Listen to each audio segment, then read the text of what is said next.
notable to me that in, you know, a certain span of time, around like before he hit 1 million subscribers as well, when he was, you know, kind of buddying up with Benny Johnson. U.S. prosecutors allege a media company linked to conservative influencers who regularly reach millions, including Benny Johnson, was secretly funded by Russian state media employees. And a little busy this week in the old news section of the internet. Jeremy from Geeks and Gamers. I appreciate everything you've done for us. We got Nerdotic, Gary up on the channel. But I gotta bring on the great Alex Jones. Yes! Alex Jones! It is awesome to be here. He grooms his beard better. Yeah. He grooms his Star Wars theory really well. Yeah. Jesus. You know, it's funny to me that Critical Drinker is somebody who advocates so strongly for stoicism, when part of being stoic is being a straight talker. But if you look at what Critical Drinker does, he is really good at saying nothing.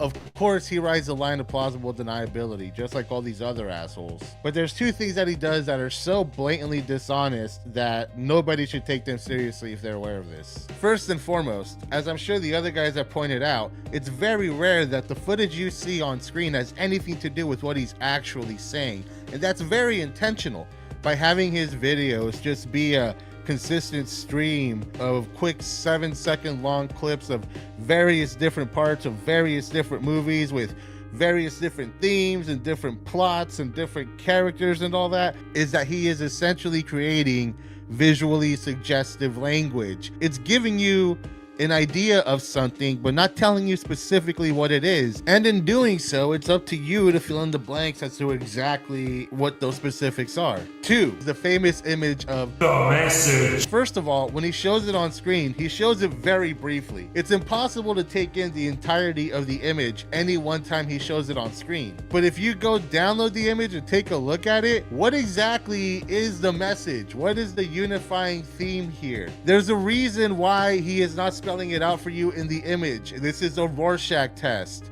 When he shows you this and says this is the message, you decide what that message is. If you actually take Critical Drinker seriously as a movie critic, all you're really saying is that you are exactly as easy to manipulate as he thinks you are.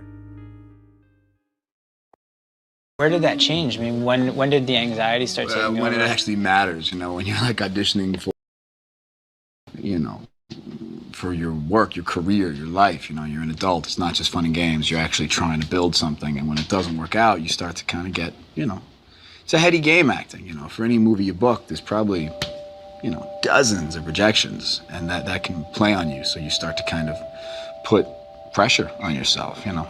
Sometimes you go through stints of having really good auditions, really solid auditions, being like, I'm good. Every time I go in the room, I feel centered, I'm present, I'm ready. Other times, you're like, man, I feel like I forget how to act. And you're on shaky ground every time you step in a room. You said that there's a search to be in the moment. Mm-hmm. Does that only apply to acting? It's everything that reality looks and feels and smells and sounds like, but you know it's not. And you're completely in control of that unfolding. And that's the time where I really feel the most present. And I think that's part of my addiction to acting, because I struggle to find that in life. It's a bit harder when there's no script and this is just happening in a chaotic form. But the hunt for the moment, you know, the hunt to be present, that's the goal. You know what I mean? Acting is like a temporary artificial substitute that it's like a drug. It's great. My goal in life is to find that, you know, to be present like that in life. It's hard.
Welcome to every video we make. We use one little thing and then we build the narrative out of it. I talked about says one fucking thing and we make a whole video out of it. That's what we do.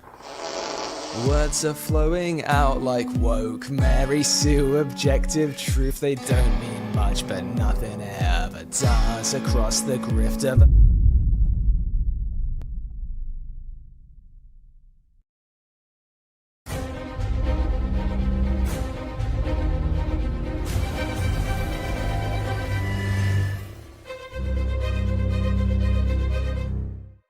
All right, you assholes.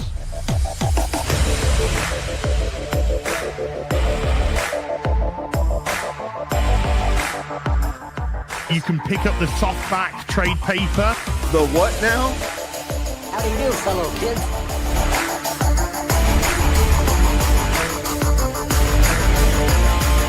The f***ing what?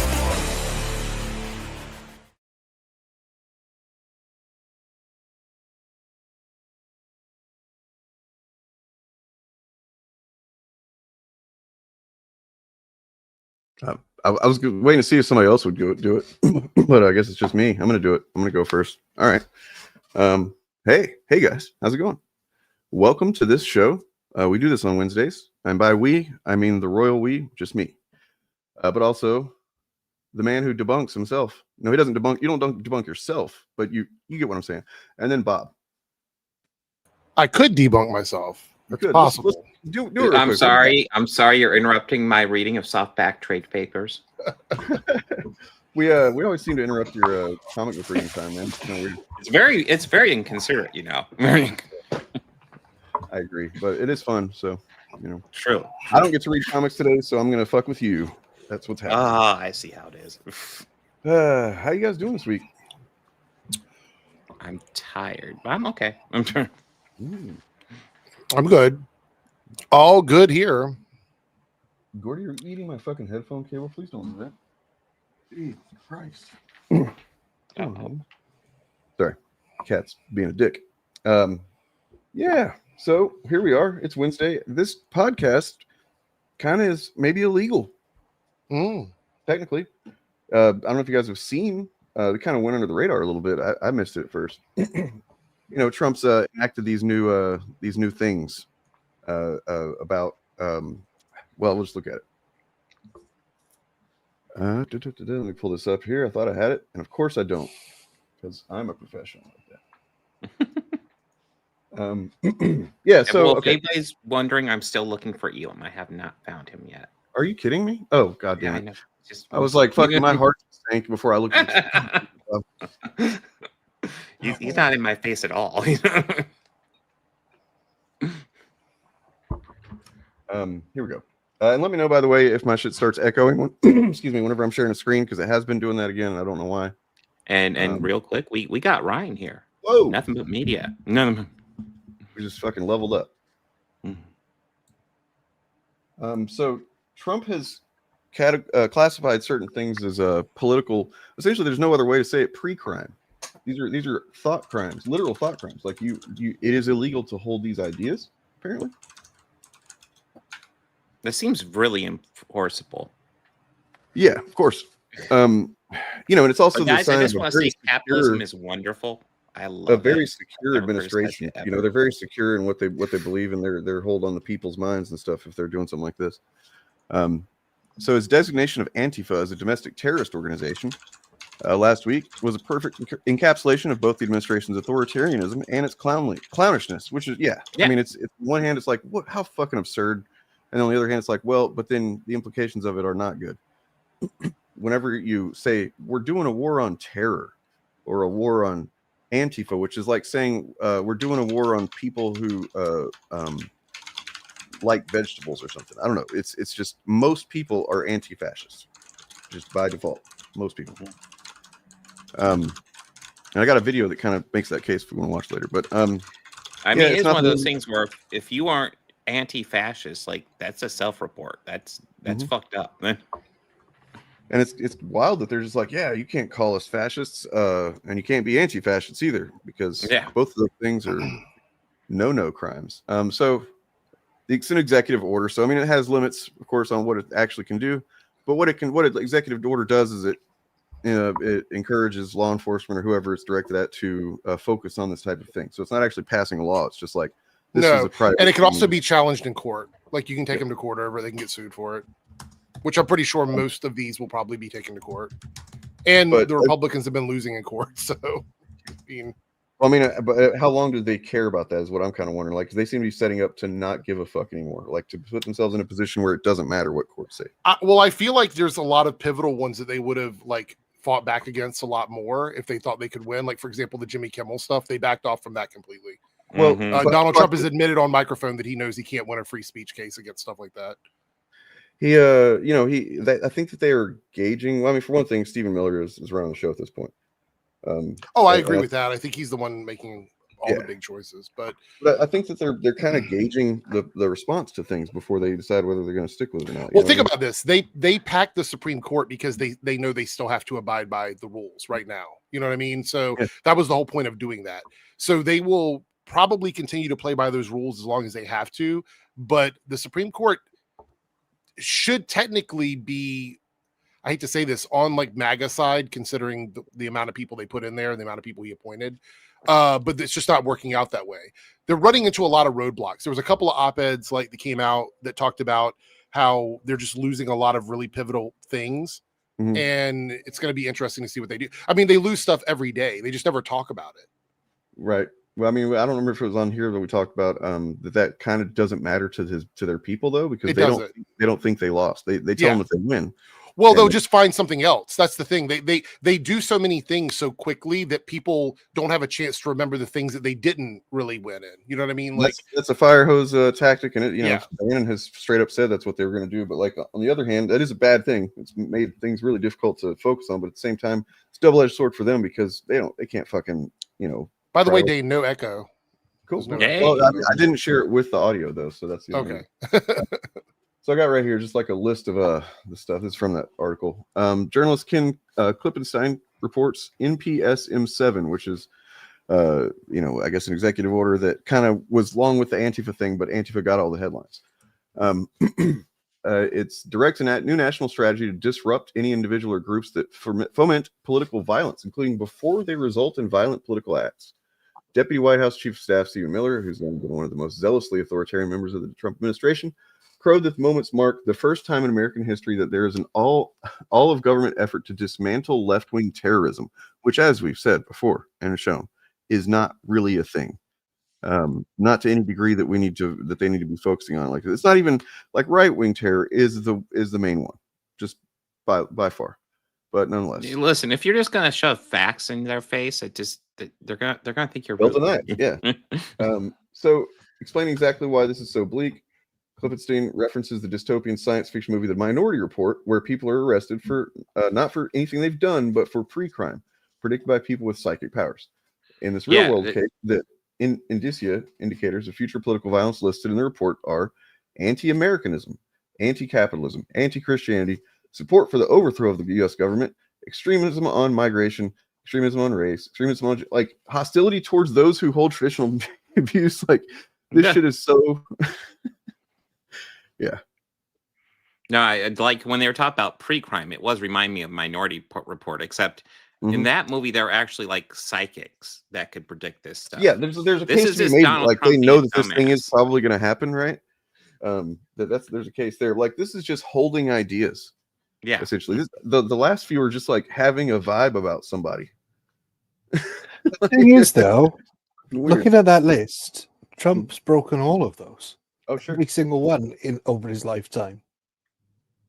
He definitely tried to overthrow the government, Yeah. He supported overthrowing the government. He has extremism on migration, extremism on race, extremism on gender. Anyone that's been divorced as many times as he has, got extreme views on gender, who slept with a prostitute, slept with a sex worker because she was a porn actress. So slept with a sex worker while his wife was recovering from or still pregnant with his youngest son. That seems pretty much against American views on family. But, he knows he's going to hell, though. He's been talking about it. We say sex worker, or if you want to reference Frank Reynolds from Always Sunny, you can call them hooers. Just kidding, totally kidding. But yeah, it's so fucking. It seems specific to people that are kind of on board with this crap and don't think about it. This does seem like it's a specific thing because, like, oh, why would you be an extremist on? But like, probably a lot of people watching here could be categorized as maybe anti-capitalist to a certain degree, even if you aren't like communist or don't even want to get rid of capitalism. There's some shitty things going on with this system and that need to be corrected, right? And that is something that could fall under that if they decide to go after that. It's fucked up. Anti-Christianity, like, yeah, I mean, at the same time, I feel like this is a little bit of red meat to the base. This is they have to keep throwing them stuff right now because he's not popular. He's lost a lot of support. I want to point out that most of this is a free speech violation, which is why it's not going to be a law. They'll never be able to make this into law. Sure. Oh yeah, I mean, there's obviously that. It's nothing to really get yourself too. Well, not as long as we have a constitution.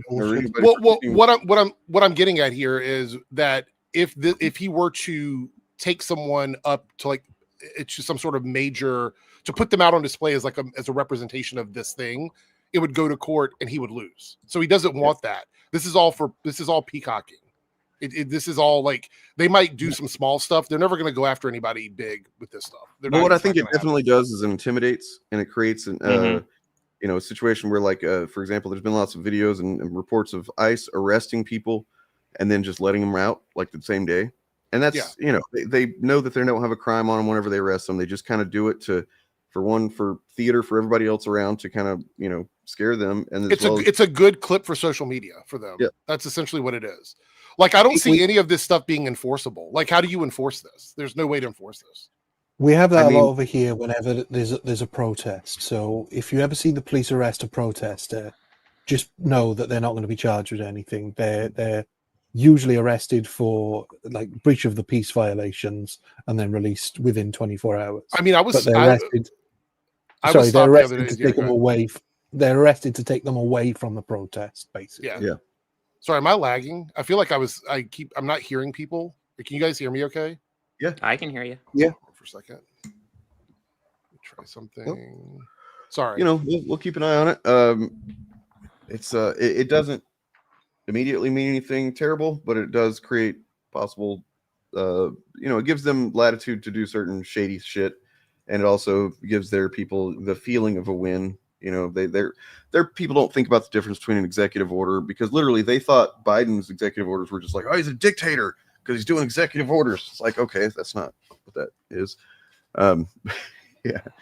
So, good times. I think I'm okay now. I had to switch my source. I was coming through here and it was lagging for me. So should be good now. I hope. Cool. We're good. As long as you guys can hear me. Oh, damn it. I can hear Eric. Fuck. Damn it. I was actually stopped by the cops the other night for some bullshit and got a ticket. Oh, what the hell? Yeah. I was leaving from an event and there was a bunch of cop cars on the side of the road. 2 of them had their lights on. In the road, it was nighttime. It was raining. Like, it was 10 o'clock at night, pouring down rain. And I look over, I'm on a narrow road. I look over and the cop car lights are on. They're reflecting off my glass, my windshield. I can't really see because of the rain. And then when I look back over to the road, there's like 12 to 15 people just standing in the middle of the road. So I slam on my brakes and I'm like, what the fuck?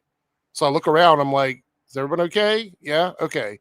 I back up and I go around and the cop pulls me over and starts grilling me because they're like, oh, have you been drinking tonight? What have you been doing? What's going on? I literally didn't do anything. But because I slammed on my brakes, they decided to stop me. And then they couldn't charge me with anything realistically. So they gave me a ticket for reckless driving. What the fuck? I didn't do anything wrong. And I sat in the street for like 15 minutes waiting for them to come back to me and saying, yeah, I'm not going to give you a ticket for hurting anybody, but be careful next time. And this is a reckless driving ticket. If you want to challenge it in court, here's the date, blah, blah, blah. I'm like, it's so stupid. It was dumb. It was like the cops were mad about whatever they were dealing with, and they decided to take something out on me, even though I didn't actually do anything. I will DM you with the workaround on that one, by the way. Okay. All right. I appreciate it. Thank you. We don't. But anyway, yeah. I don't know if this is true in real life, but I know I see it in the movies a lot where people get pulled over and ticketed for a broken taillight. That is unheard of over here. Oh, really? It just doesn't happen. Yeah. If a cop does stop you for a busted taillight or whatever, they will say, oh, you need that fixed. Or like, yeah, that's usually what happens, but they can't ticket you. Yeah, I don't think they can ticket you. I mean, if it's dangerous to drive, sorry, Eric. Yeah, if it's dangerous to drive, they might even, if it's like in the day, they will take you to the nearest place to get it fixed. Oh, that'd be nice. I took a selfie of myself while the cops were stopping. Yeah, they're behind me. I sent that to a few people, and I was like, "Yeah, I'm gonna be late for wherever I'm going because the cops are being assholes right now." I've never been in trouble with like the cops in that way, so that I know they were trying to find anything they could on me in the system. They couldn't find anything, so they're like, "All right, so here's a reckless driving ticket." Mm-hmm. Yeah, essentially, like I'll give you specific advice, but yes, pretty much what Daniel's saying. Yeah. It's over a month away anyway, so. I did always wonder about that. What if you happen to get stopped by the cops while you were listening to like NWA? Oh God! pause. I just like the music. No, the funny thing was I actually, because I was thinking, like, did I actually hit someone? Because the way they stopped me, 2 other cop cars pulled up behind me. I'm like, did I actually hit somebody? Because I didn't think I hit anybody. And when they came over and talked to me, said, any questions for me? I said, did I hit somebody? No. Well, then what are you stopping me for? It just doesn't make any sense. Sorry about that. I had to jump off and do a quick phone call. Okay, well, welcome back. I had jump off just a second ago for the same thing. That the but- Antifa money finally coming through. I mean, you have to think about. So, like, whenever you get pulled over, what's the first thing you say? Why are you pulling me over? Well, essentially, yeah. Hey, officer, what seems to be the trouble? Yeah. Because Please you don't shoot can't me. admit to anything. Yeah, So, yeah. like, No, it's- there was like, no it's all admitting this anything. fucked up thing. Like, you can't, like, don't be honest with the cops, even if you know. Well, you they did. asked me, have you been drinking? No. Have you been doing any substances? No. Where were you coming from? I was just coming from a job. Okay. Where were you at? Blah, blah, blah. Answer that question. Let me see do you have proof of insurance? Yes. Let me see all of your paperwork. Yes. Here's my ID and all that stuff.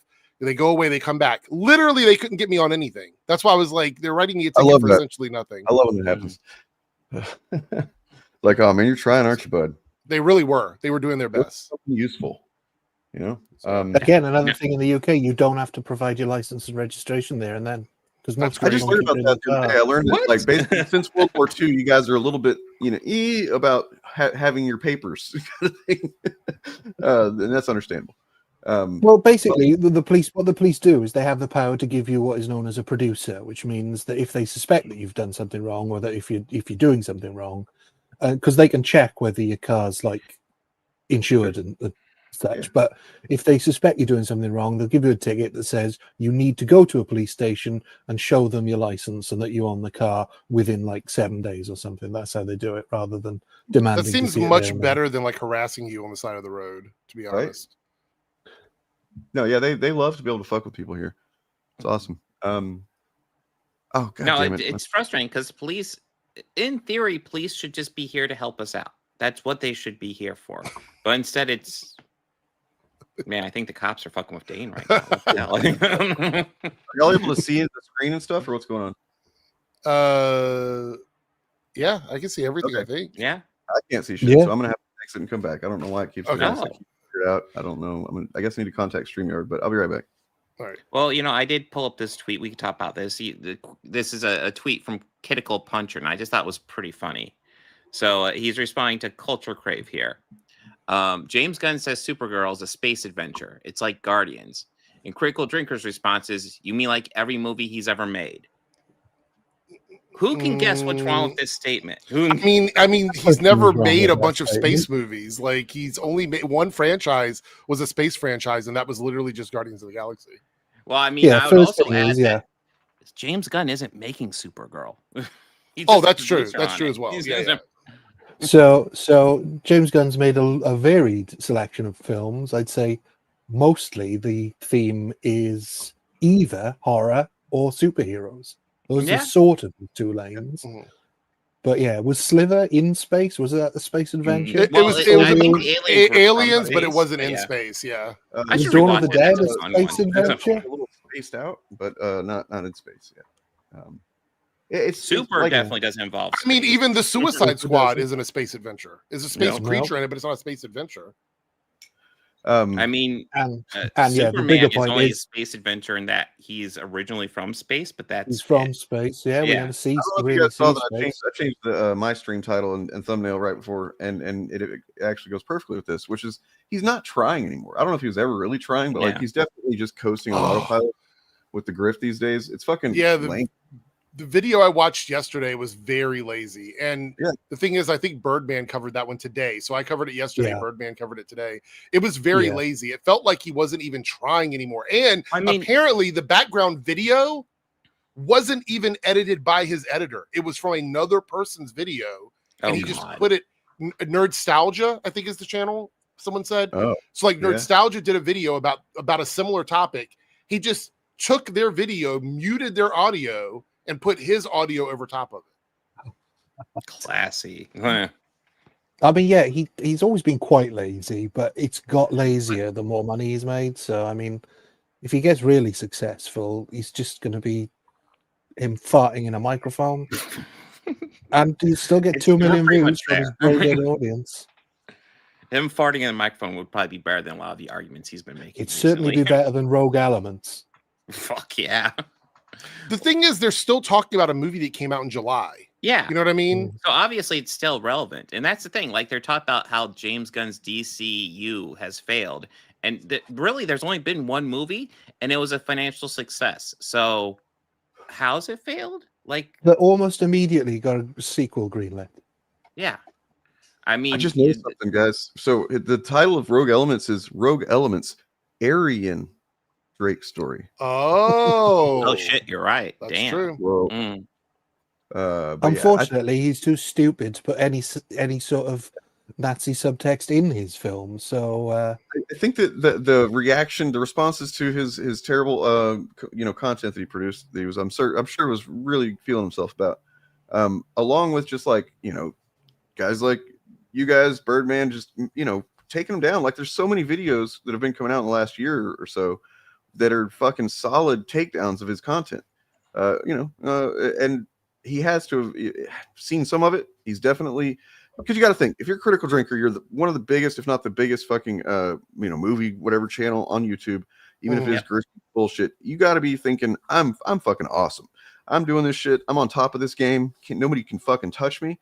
And then suddenly you just start fucking getting death by 1,000 cuts. And then you go, well, okay, I'm gonna put a movie out. Then people will see. No, they won't. And so he's probably just really deflated. And that's good for him. Good for him. Well, something I noticed in Eric's video, which then the Birdman picked up on, is when he says you only get one chance to make a first impression. And for somebody who's going back and making another film because his other film was so badly received by his fans, is a hell of a statement to make if you're completely unself-aware.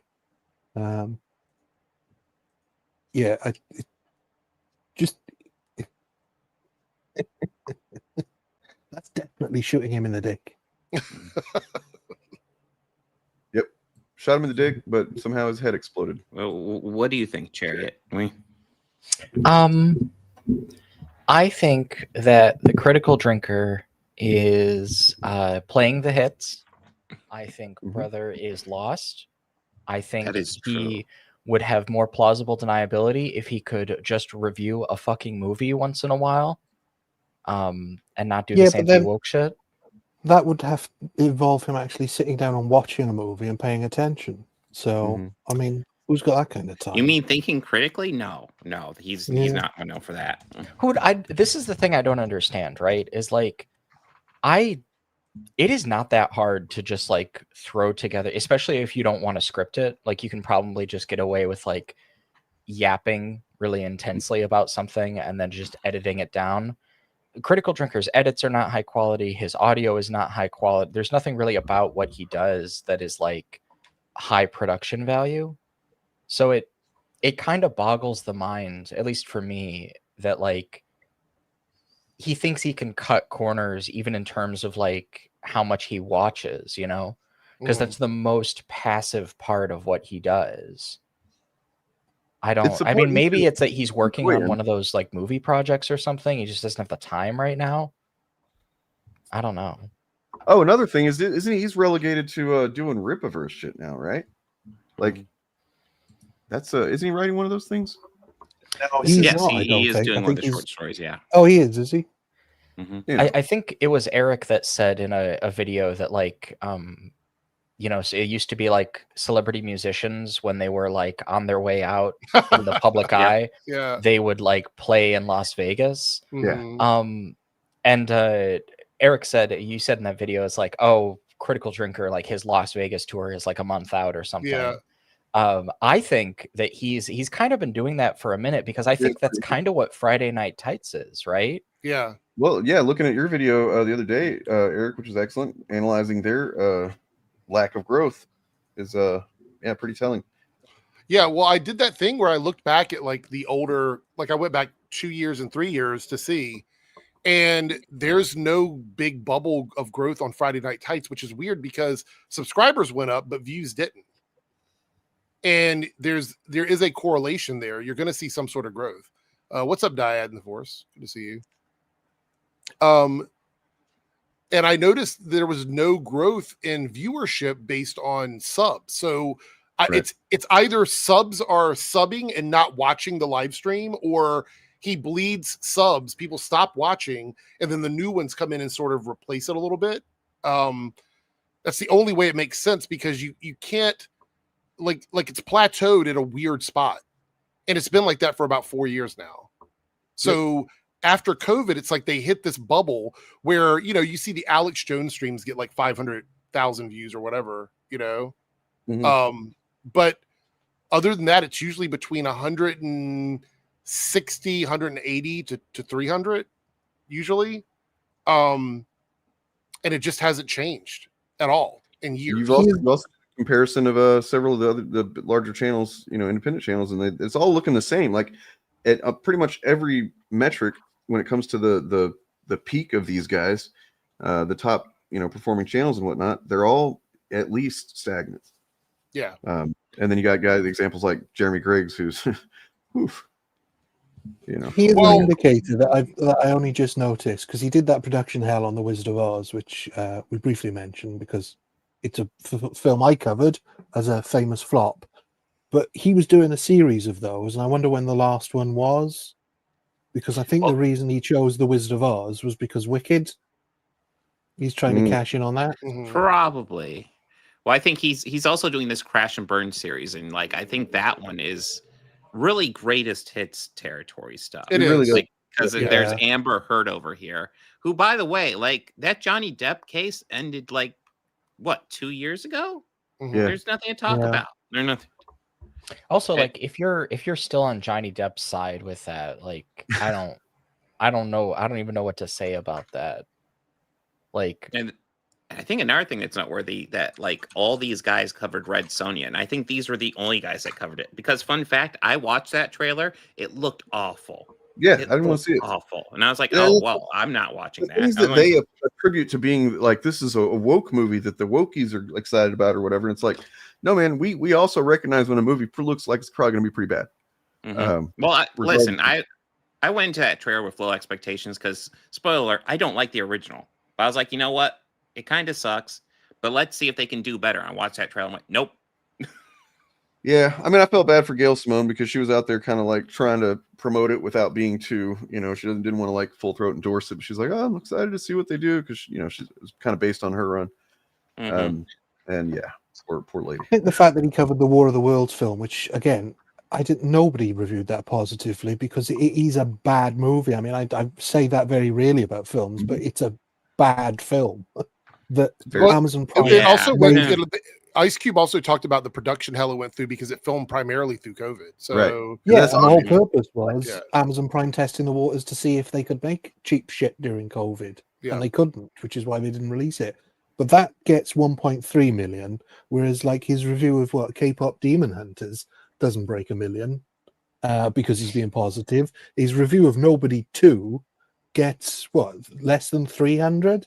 So people are only going to him. I have a hotter take than that, Ryan. I have a hotter take than that.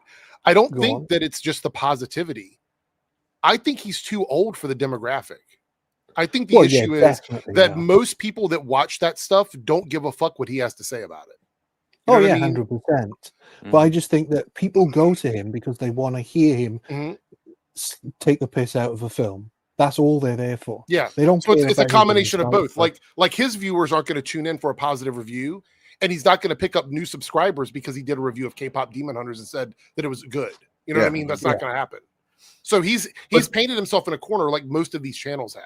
He definitely tries to, because like we talked about in that video that Turf and me and Bob made together about him. Like he's in the Hollywood Hates Men video where he's like showing all these classic men, you know, manly men, stoic men, and it's like ranges from dude from Taxi Driver to like Tony Stark, and it's like what era are you talking about, man? Like, you know what I mean? It's just a 35 plus year window that it's like, oh, so he's just trying to net the biggest, you know, chunk of the demographic that he can. That's why he remains vague in a lot of stuff. Well, this is, I mean, you know, I think this is kind of what it is it's like he's a man in his 40s making content for people, you know, a lot of whom are very active on YouTube because they're in like their 20s, Mhm. but he's got the politics of someone in their 60s. And it's just like, it's so he has to sell you on like 3 different competitive and mutually incompatible nostalgias. One of them is like, because, you know, if you're a Zoomer or even like a younger millennial, like I'm not even really nostalgic for the 90s.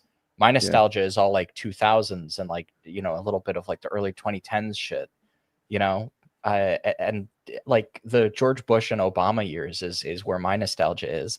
And so now I see, you know, this is like the Andy Pants gaming thing where it's like video games used to be good. Like when there was a Call of Duty every year in like the 2000s and it was all like the same bullshit. Cause you know, that's like a masculinist fantasy for him. And that works if your audience is like, you know, not meaning to be rude, but like a bunch of like 17 to 22-year-old like dipshits, people who don't really remember anything before that, and they've just started to like phase into adulthood, so they've encountered the emotion of nostalgia kind of for the first time in their life on that time scale of like decades. And I just think that like when you're when you're cultivating that kind of audience, which I think all of these guys try to, because that's how the con works, is like you constantly need young, gullible, like mostly men to kind of like phase into your audience that you can cater to.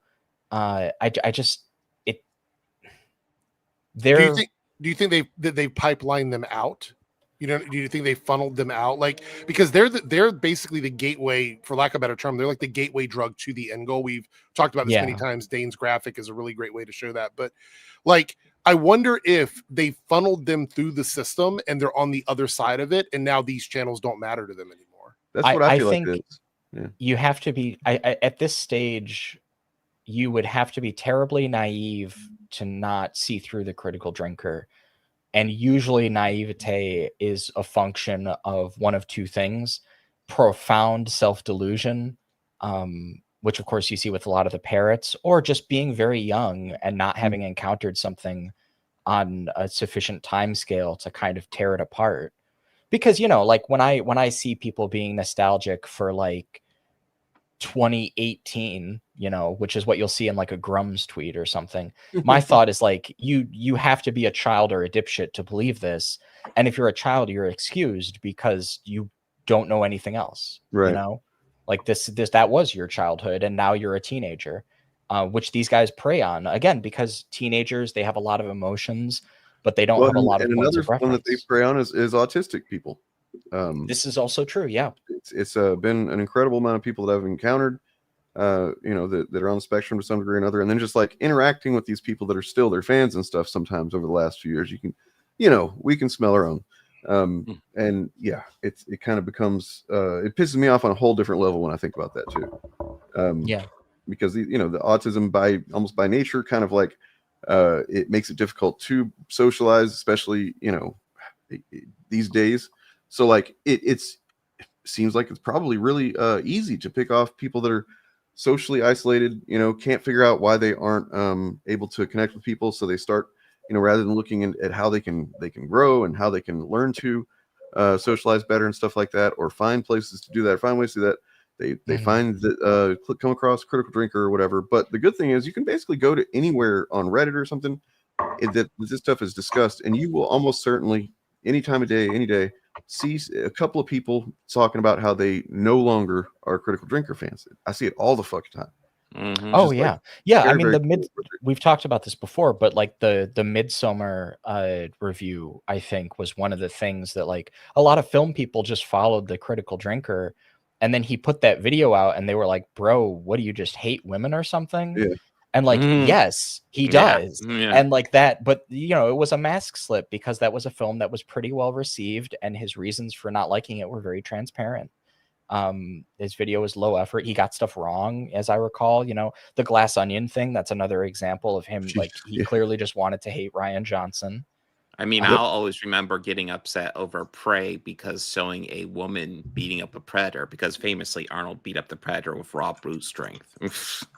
Well, and this is like, I want to say that like something that we're going to see going forward, and I'm not saying that this will resolve itself in one particular direction over another, because I think it's still up in the air. Something we're going to see is that the current right-wing media ecosystem incentivizes becoming kind of more extreme over time. You know, we saw this with Charlie Kirk. We've seen it with Tim Pool. All of these right-wing media influencers, a lot of them start out like, oh, I'm just a libertarian. Oh, I'm politically unaffiliated. I'm politically homeless. I'm a centrist. But they have to move right over time. Their audience gets more extreme and they get tired of the bullshit. And this makes it harder to serve as an entry point. So you either let your audience outgrow you and you have to keep seeking like new audience members, or you move further and further to the right. And I think the critical drinker doesn't seem to know which one he wants to do, because one of those is acidic to the prospect of like building a career as a director. Yeah, if you're going to become like a right-wing schizo, you're not going to, that's not going to fly. Yeah. You know, and it's one thing to have right-wing politics, but I just mean in terms of like the propaganda and like the hatred and the bile. Yeah, I don't know. It's just he's going to have to make a choice at a certain point. And maybe he's feeling the pressure to do that right now, or maybe this is just kind of him keeping up, you know, his upload schedule while he tries to port into other things, which I think he would like to do.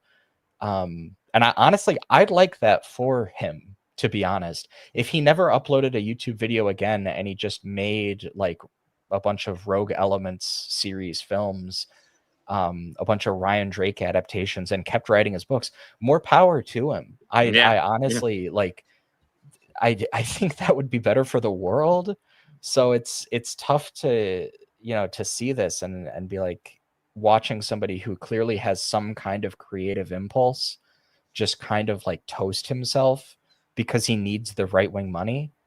And there's nothing analogous to this on the left. So it's not like you can sort of pull him away. You need to kind of either be like really invested in like creative industries or in commenting on them, or be kind of like a career Google debunker.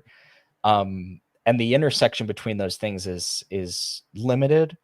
You know, that's where you get somebody like the Birdman, because he like was doing those flat earth responses and stuff, but he was also doing like film commentary.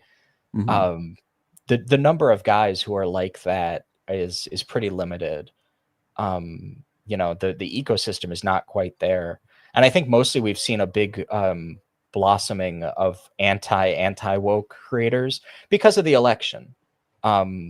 Presidential elections that swing the politics of the country massively spawn a ton of like media content in their ecosystem. You know, it just kind of seems like that's how Trump getting elected worked last time. It seems like that's how it's going to work this time. Now a bunch of people who otherwise are not really politically inclined, or like would really rather not talk about this stuff for other reasons, now they're constantly having to make posts where it's like fuck ICE and shit like that. You know, so I think looking at the current political climate of this country here in America, which, you know, not to be all America is the world, but like, you know, even these UK suckers, they're just kind of leeching on our political energy a little bit. I hate to be that person, but well, I mean, like, but we've also kind of been shoving it at them for a long time too. So it's like at a certain well, point, sure, and there's a lot of cultural exchange, but like the critical drinker is clearly like, I don't, maybe I'm off base and I just don't understand the UK audience in terms of online media consumption, but I kind of feel like this guy should be viscerally off-putting to anybody who has other like people with English and Scottish accents and Welsh accents to listen to on a daily basis. If you hear that stuff when you walk outside out your front door, it's probably moderately less intellectual sounding, you know? I don't know. Yeah. Well, a couple things something I want to point out before I got away from the screen. Witcher season 4, is anyone still watching this garbage? Yeah, I'm betting he is. Yes. Wait, what are we talking? Like, it's a ton of reporting, and it's not even like really out. So I don't. Oh, this is classic drinker template, though, isn't it? Yeah. Nobody's watching this thing, which I'm going to spend this amount of time talking about because it makes me money. So I'm currently working on a document that's going to be a living document. It's going to go on for a long time, I imagine. But like I'm building a kind of database of terms and tactics and stuff that we observe with this stuff. This is one of them. You know what I mean? Like the pre-dissing, or whatever, negging a thing before it comes out, just like as a way to, get ahead of it and start planting those seeds early, right? It's a tried and true chud tactic, where if it comes out and it's something often, or sometimes if something comes out and it's very popular, everybody likes it, they will just pretend they never fucking, tried to preload it that way. But yeah, listen, I'm sure if Witcher season 4 comes out and they really like it, he will come out and give it an honest review. Yeah, I was going to say they've really backed away from that sort of commentary. They've really stopped trying to create these narratives that. Well, there's nothing really to cover. It seems like. Well, they pushed Wonder Man back to January, so I'm sure they hate that. That would have been a good December thing for them, but now they have to wait till January to complain about it. So I guess December, Avatar? That's it, really. There's not a lot. Let me see what's coming out, big stuff the rest of this year. We do have this is a as take, but Critical Drinker's involved with it, and I just was like, the fuck.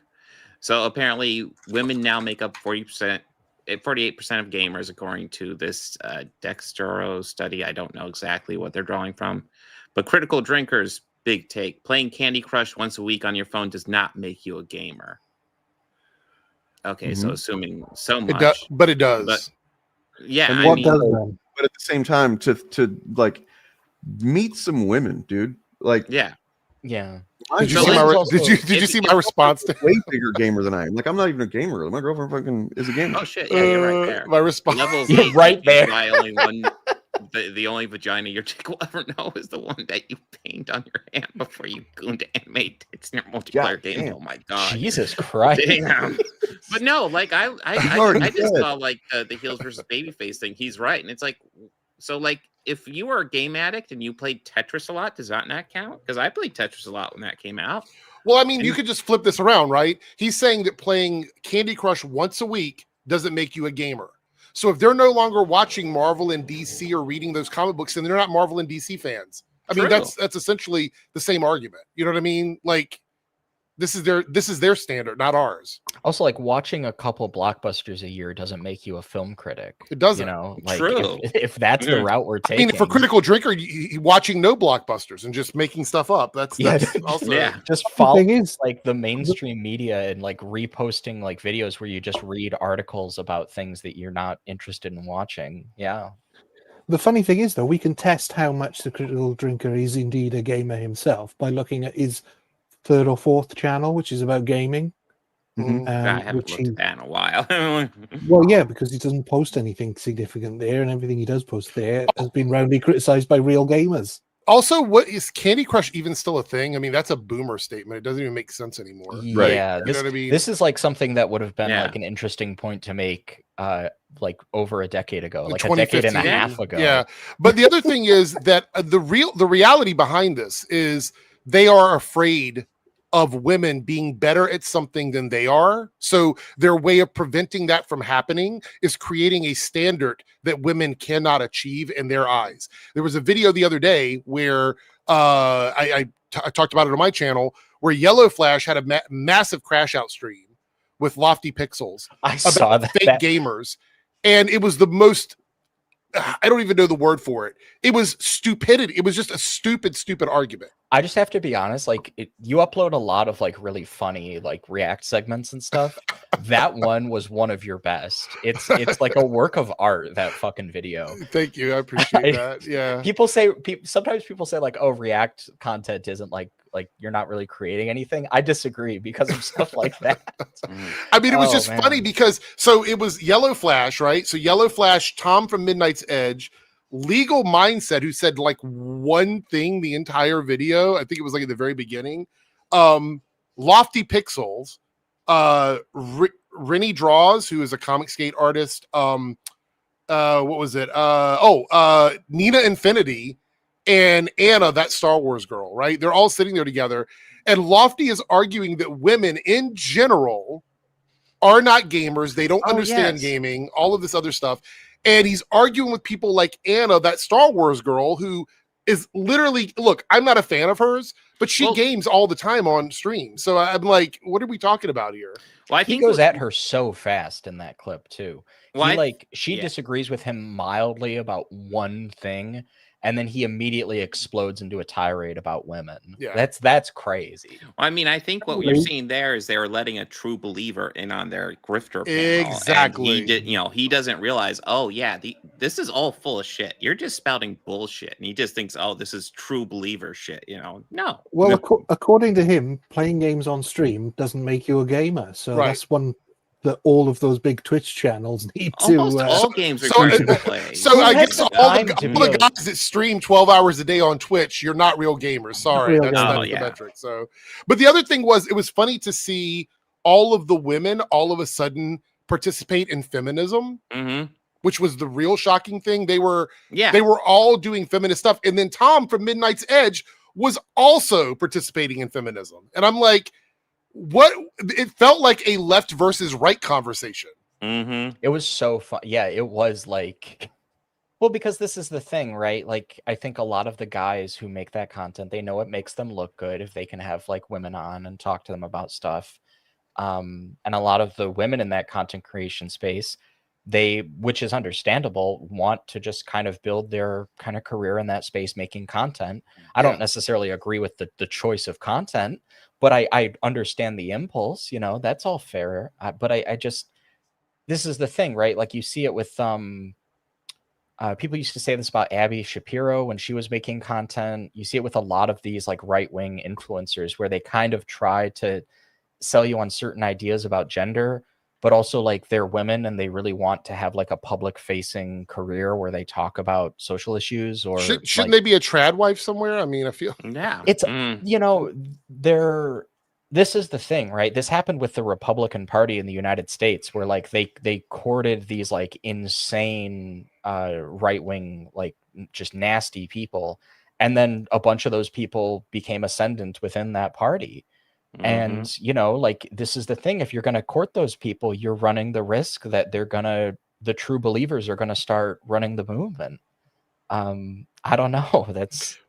We're seeing that thing going on. Oh, sorry, go Ryan. I'm sorry. I think a lot of them found out pretty quickly that it's very hard to build a career about telling men that they shouldn't listen to you, and then expect them to continue listening to you. Yeah. Weird. There's a bunch of that kind of stuff going on right now between Smash JT and Demian and John Della Rose. Fandom Pulse did a hit piece on Smash JT and Demian. Oh shit, that's fun. And there's some DMs being leaked wherein Demian calls John Della Rose, JDA, a white supremacist to his face, or essentially in DMs. Can we look at that? Yeah. Hold on, I'll bring it up. That's fucking hilarious. Love that shit. All right, so let me share the article first, because Endymion is like, wow, that's such an interesting one of those guys to have that. So this is over at Fandom Pulse. It says Endymion TV and SlopTube grifting, and I'm like, what did Endymion do to these guys? And so it starts. This is from just a couple of days ago, and it goes down here. He talks about Asmongold, but then it gets down here. Endymion TV and surface level anti-woke branding. So it's like a litmus test or like a purity test. So they're purity testing each other. That's great. The hubbub about Ghost of Yotai has given me a grand opportunity to rehash some things about YouTuber Endymion TV. If you've ever wondered how the culture war became a content farm, you need look no further than Endymion. He's not just a symptom; he's the blueprint. Ostensibly, Endymion behind the curtain. Yeah, like Asmongold is on my side of the culture war. By the way, Asmongold is also a grifter. Like, this is a dumb argue. Like, Asmongold just goes whichever way the wind blows. If you watch his clips, he doesn't really hold a position. He says a lot of things I agree with. He calls out woke media and uses a lot of right words and phrases. But the one thing about the grift, just because you know the words doesn't mean you know what they mean. Just because you can mimic what a side says doesn't make you an expert. And Demion's content often suggests lying is fine as long as it serves the anti-woke narrative. This is something he holds in common with Smash JT. The problem with lying is that the lies eventually catch up with you, and what is intended to make your side look like is winning turns into ammunition for your opponents. Ultimately, if you're caught lying, you're giving them proof of your side is unserious, sloppy, and easy to dismantle. Now, I will say this, Endymion is a massive problem for like saying dumb stuff and then getting caught in it. And I think he's such a liar. Yeah, me and He's Bob such a always liar. covered him that one time and just like blatantly exposed his entire fucking grift about. You were like, stop making videos or something. Shut your channel down or something like that. I can't remember. Yeah, it was what like delete your channel, dude. Just delete it. It's the only way to fucking. It goes here. Grifting isn't just a problem because it's dishonest. It's a problem because it's strategically suicidal. It turns your allies into liabilities and hands your enemies the moral high ground because they can legitimately say we didn't fall for that. And then this is what happens. Okay, so let me pull up. I gotta find it here. You know, Response that Endymion had. I just like they're firing shots at each other. Oh yeah. Well, it's because they're running out of other targets. That's the problem. And then Endymion did this. Fandom Poll seems to hate me now and ran a hit piece for me. Interesting that my sources were wrong. Yet when I said Ubisoft would be controlled by Tencent, which I said before mainstream media did, it happened, and this site even reported what I said. And John, I know this post will make you angry because you're so desperate for attention, but please don't hit your wife again.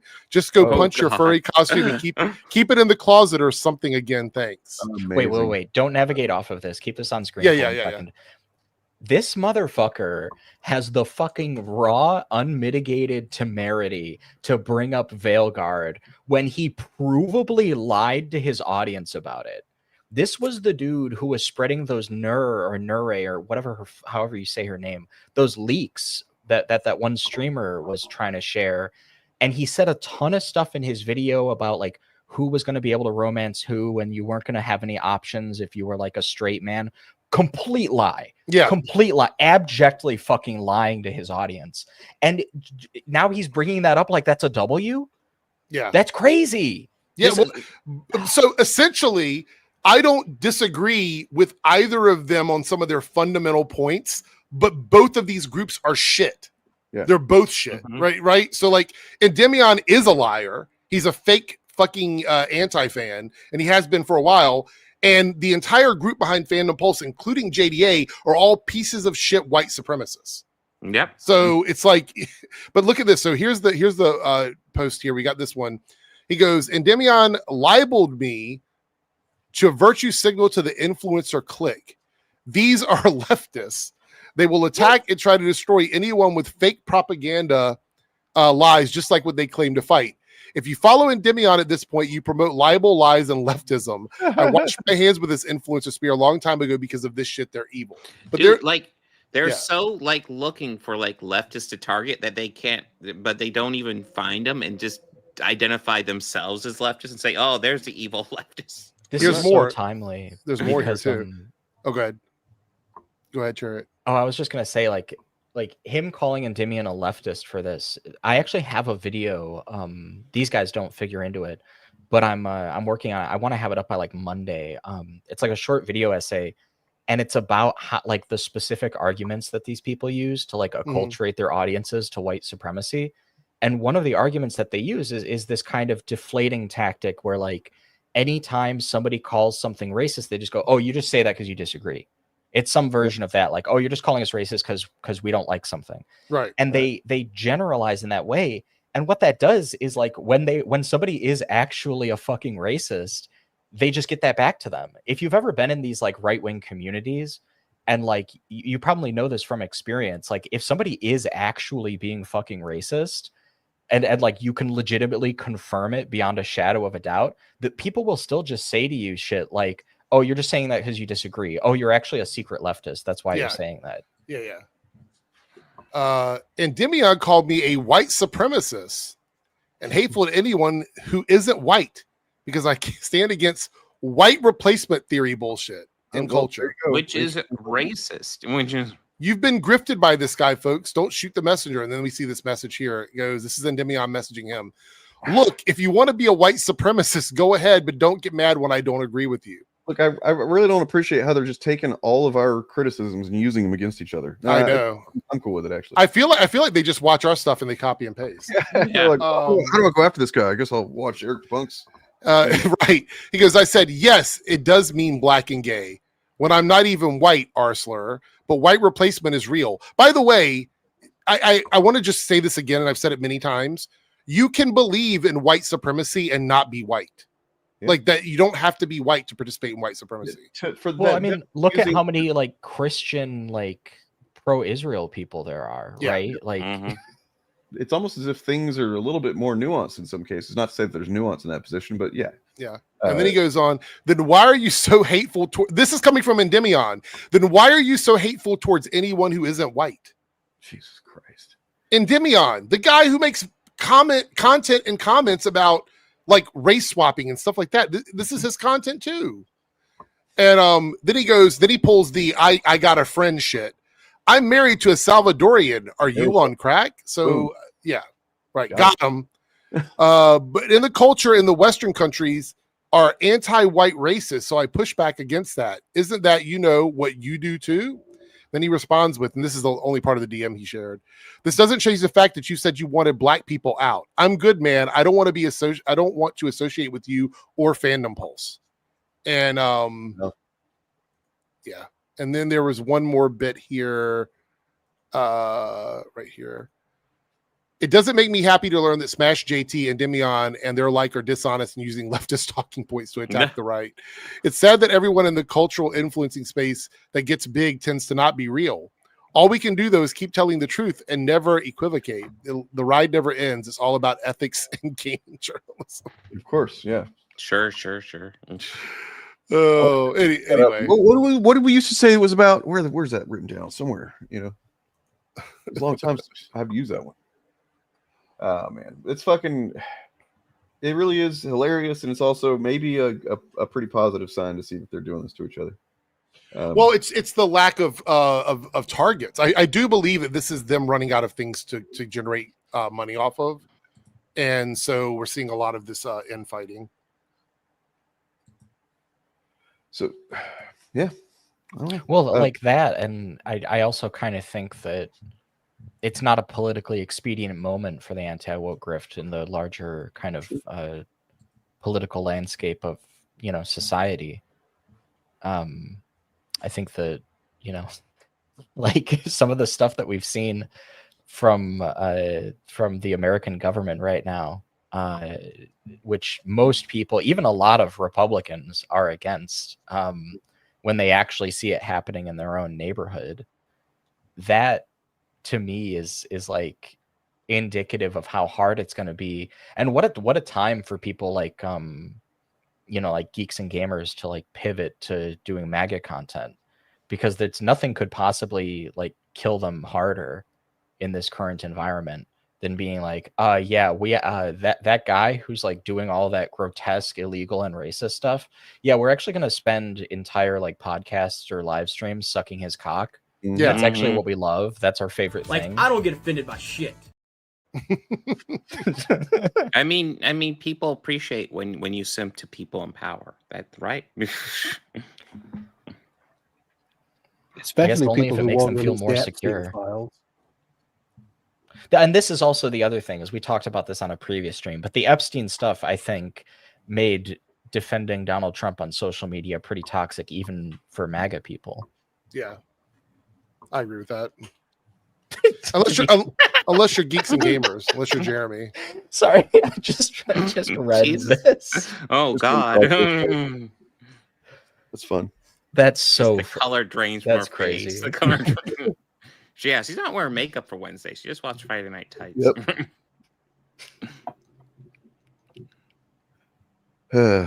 Man, it is crazy out there.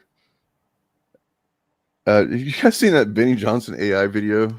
Yeah, the stupid Superman and Batman one. Stupid, dude. Yeah, like so dumb.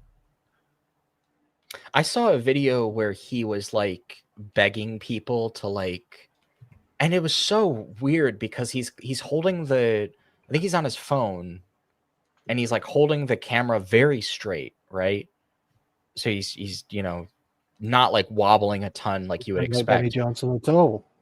Right, but he's slurring his words like he's drunk.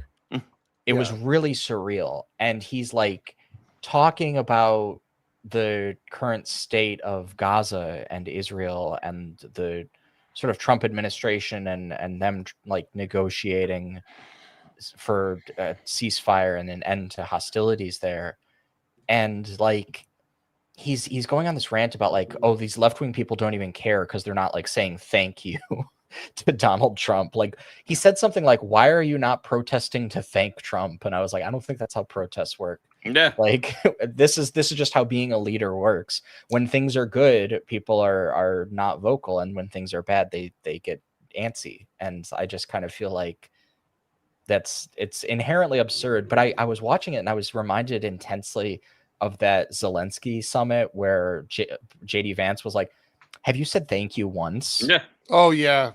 Oh my God. And I sorry, I was just gonna say, I saw that and I was like, oh, these guys, they're like the "have you said thank you today," like, to the president industrial complex. Because it's all like, you're not being thankful enough. First, it was, you're not being thankful enough for Western civilization for giving you all these freedoms. Then it was like, you're not being thankful enough to Trump for the economy. And now it's like, you're not being thankful enough to Trump for Gaza. I don't know, man. Yeah, I'm so thankful for Trump for completely nuking the fucking economy. Yeah. I love Well, how I the don't, price like- of everything is doubling. Maybe you'd be thankful if, like, you know, your house was on fire and a pedophile put it out, but you wouldn't, like, honor him. You know what I mean? Like, that doesn't make any sense. Because has anybody followed the fallout from Benny Johnson's death threat letter, which wasn't a death threat? There was a press I haven't heard about this. Well, they've apparently caught the guy, and the reason they were able to act so swiftly, which is what they said in the press conference, is that Benny Johnson just phoned Pam Bondi, just called her up and said, "I've had a death threat." So it's good to know that if anybody gets a death threat, I assume they can just call up Pam Bondi and she'll be right on it.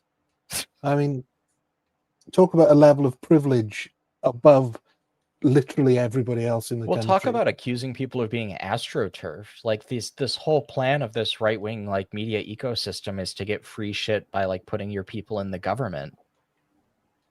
I mean, that's who Benny Johnson is, especially because he was one of those guys taking Russian oligarch money.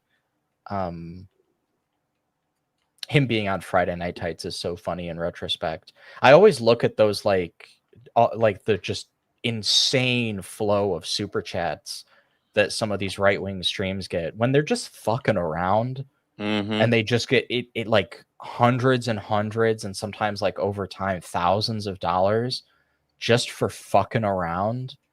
And I just look at that and I'm like, how hard would it be to just, like, if I'm like a psychotic right-wing billionaire with too much money, to just, like, get a bot farm to just funnel, like, small, like, tax-free gift amounts to these guys?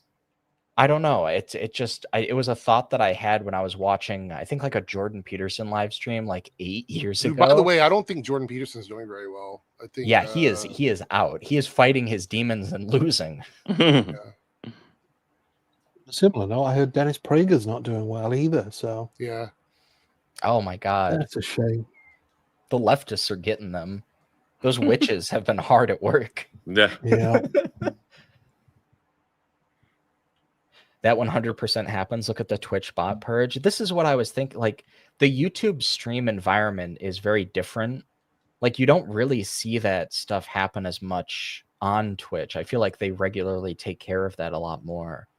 But, like, on YouTube with, like, super chats and stuff, it just doesn't make that much sense, because, like, channels that are bigger than those grifter channels that do live streams don't get that inflow of cash. It's, like, disproportionate. It's really weird.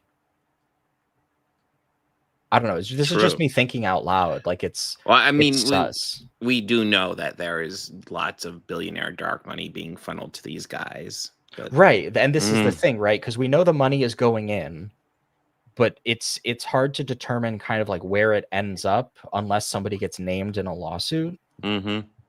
And I just, like, this was something somebody wrote a great piece about this, about Jordan. This is why I brought him up, about Jordan Peterson years ago when he was doing, like, a lot of live streams and stuff.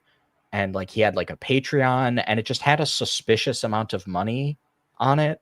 And people were like, this is a crazy amount of money for this guy to be getting out of nowhere. Right. I don't know. It's just crazy. It's just sus. There should be some legal, like, investigation into this. So I came across a thing. I don't know. You know, I wouldn't have given this any time, except that then there was this.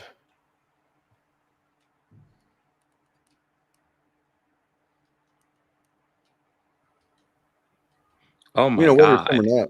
Obviously, like, it just what a position to be in where you are such a fucking virulent bigot that like a video is getting passed around like somebody had kind of, I guess, looks like him or whatever, and you have to be like, no, it's not me at all. It's whatever. It's like if it was me, I'd be like, that's fucking funny, you know, like that's because who cares? But no, he's what can we say except like total like girl dick supremacy? Yeah, like yeah. the conquest that is occurring in these right-wing spaces I've only when these recently dudes learned get off that their genre. live streams and then just like furiously jack it to a I lady don't with a understand that dick. genre. It's like, why don't you just watch some trans chicks or something? Like, it's like, I don't know. I understand it. It's because it's like it's in the anime sphere of things. It's like the whole Fuda genre is like intentionally playing with like folkloric ideas about like intersex people and about like people who are like who can like change their like sexual traits. And look, as somebody who's seen Bible Black, I get it. I understand. But like it's just one of those things where like that was kind of like trans representation before trans representation, you know? And like anime is still kind of sort of undervalued in that regard. Like every Right. time there's a transgender character in anime, they're always like, actually they don't have those people in Japan. they don't get those over there. Which is really funny. But like I don't know, it's just interesting. Yeah, like So I think get it. I did an interview recently, actually. This is going to be in an upcoming video with Anna Valens, who had like some really interesting content before getting like mass flagged by YouTube, which was unfortunate, talking about like the like Fuda trans connection that a lot of people draw. This is like a weird thing that it's like it's kind of verboten to talk about because it's porn, you know? Nobody wants to be like, I'm the person who talks about porn, because then that's like who you are, and people sort of just view you that way, and you get like negative press for it. But there's something going on there. So I think for some guys, it's that idea of, well, this isn't all the way gay, because there's a lot of these people who still have that sort of 14-year-old, and I would say like 90s mindset of being called gay is the worst thing that anyone can possibly level at you, which seems to have certainly diminished as the generations have moved forward. But I know when I was a kid, that was literally like the worst accusation anybody could hurl at you. Well, this is the thing, right? About like rates of violence towards like trans sex workers is like a lot of these dudes who hook up with trans women, they know what they like. It's not that it's not this common narrative that you hear where it's like trans women are tricking them. A lot of these dudes, they know what they're about, but like they have this like post-coital like fear, like regret that they'll be like judged by other men, usually that they'll be seen as gay, and this causes them to be like violently in some cases, but also just rhetorically transphobic. But this is something that got exposed years ago, that like a lot of the TERFs in the UK are just watching a ton of trans porn and then like getting really angry about it, and then they post. This is a ton of the anti-trans stuff is just being angry about like you find like Hunter Schafer hot or something. It's weird. I mean, I'll be 100% honest. You know, I date. Occasionally, I come across a trans woman that I'm talking to, and they usually tell me pretty quickly. Like, there's never been this thing where it's like, oh my god, she surprised me. No, they will tell you fairly quickly because they want to know really quickly whether or not it's a viable relationship or not. Oh yeah, and also like a lot of, you know, like if I have that stuff in my dating profile, you know, and like when I haven't used like dating apps in some years, but when I would like get messages on like dating apps or fuck even on like Twitter, the guys who were hitting me up, they were not like, oh, I can't, like, are you trans? No, it was all like, hey, how big is it? Hey, can I suck it? Like that's they just open with Oh that my shit. god! Oh These my dudes god! are not, they are not subtle in the slightest. I remember But early then, on you know, in they get the shame. initiative, Bob, you remember whenever it was me and you and Turf were like, we hadn't been streaming together very long, but we were both like off stream, we were private, and we were like kind of came upon the fact that we are like trans chicks would be pretty hot, right? We're all like, yeah. It was like, oh, this is gonna be all right. I think we're gonna work. This is gonna work out. You know what I mean? So I don't recall that. I don't disagree, but we had the conversation. I mean, I remember. I mean, I'll be honest. Like, it's actually not my preference, but I'm not against it. No, it's not my preference. Sometimes I'll be. But I mean, I don't have a preference as far as like physical appearance anyway. I'm demisexual, so it's like not. That is true. Yeah. And this anyway, is also... wanted to point out that Drew Struzan died. 78 years old. Oh. Legend. Absolute fucking legend. Did all the I posters. know he died. Oh shit! Yeah. Yeah, I know he'd been ill for a little while because the documentary that was about him was about him retiring. I think illness was part of the reason that he was retiring. But yeah, just that's really sad. Yeah, genius artist with just everything in the 80s and 90s into the 2000s. All of the classic posters, he did them basically, as well as a bunch of stuff that's not as obvious. It became a trend where if it wasn't a Drew Struzan artwork on a film, it was usually a really bad film. And I don't know the artists that they ever got in, but like you'd see Indiana Jones would have a Drew Struzan, and then like one of the classic sort of vanity project black tank top films would have a art in a similar style. So yeah, it was quite funny that even sort of early on they were aping him to try and make it look as if the film was better than it was. Yeah, that's really interesting. I mean, whoa. Oh, that's funny. I was just looking at like some older like Star Wars posters recently. Yeah, that's the cover to my Shawshank Steelbook. I love those old like Return of the Jedi posters. I want to say I think those were used as the cover for the last VHS releases of those movies. I think so. In my mind, these are the I most like iconic movie posters. Period. You know, it was like, I remember the big deal about those releases is that they were the releases right before the special edition. So like, there's a lot of like technical touch ups onto them, but no scenes added. No.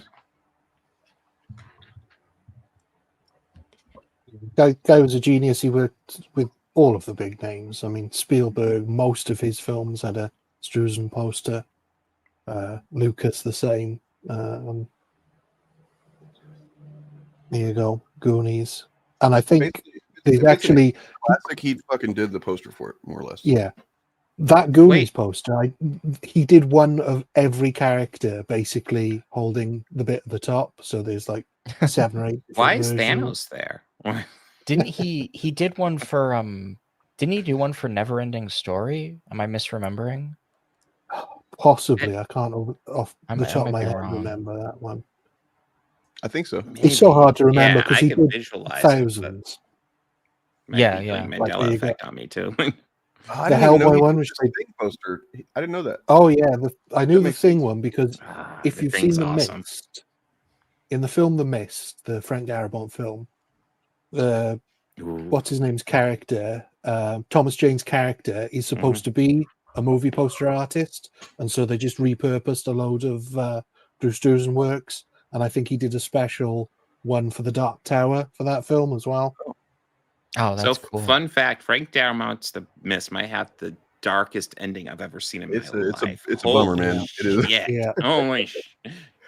And not just because it's a dark ending, because it gives you the happy ending first, and then goes, "Nah, we're gonna snatch that back real hard." And it's actually completely different from the book ending, where in the book they do just eventually get out of it, I think.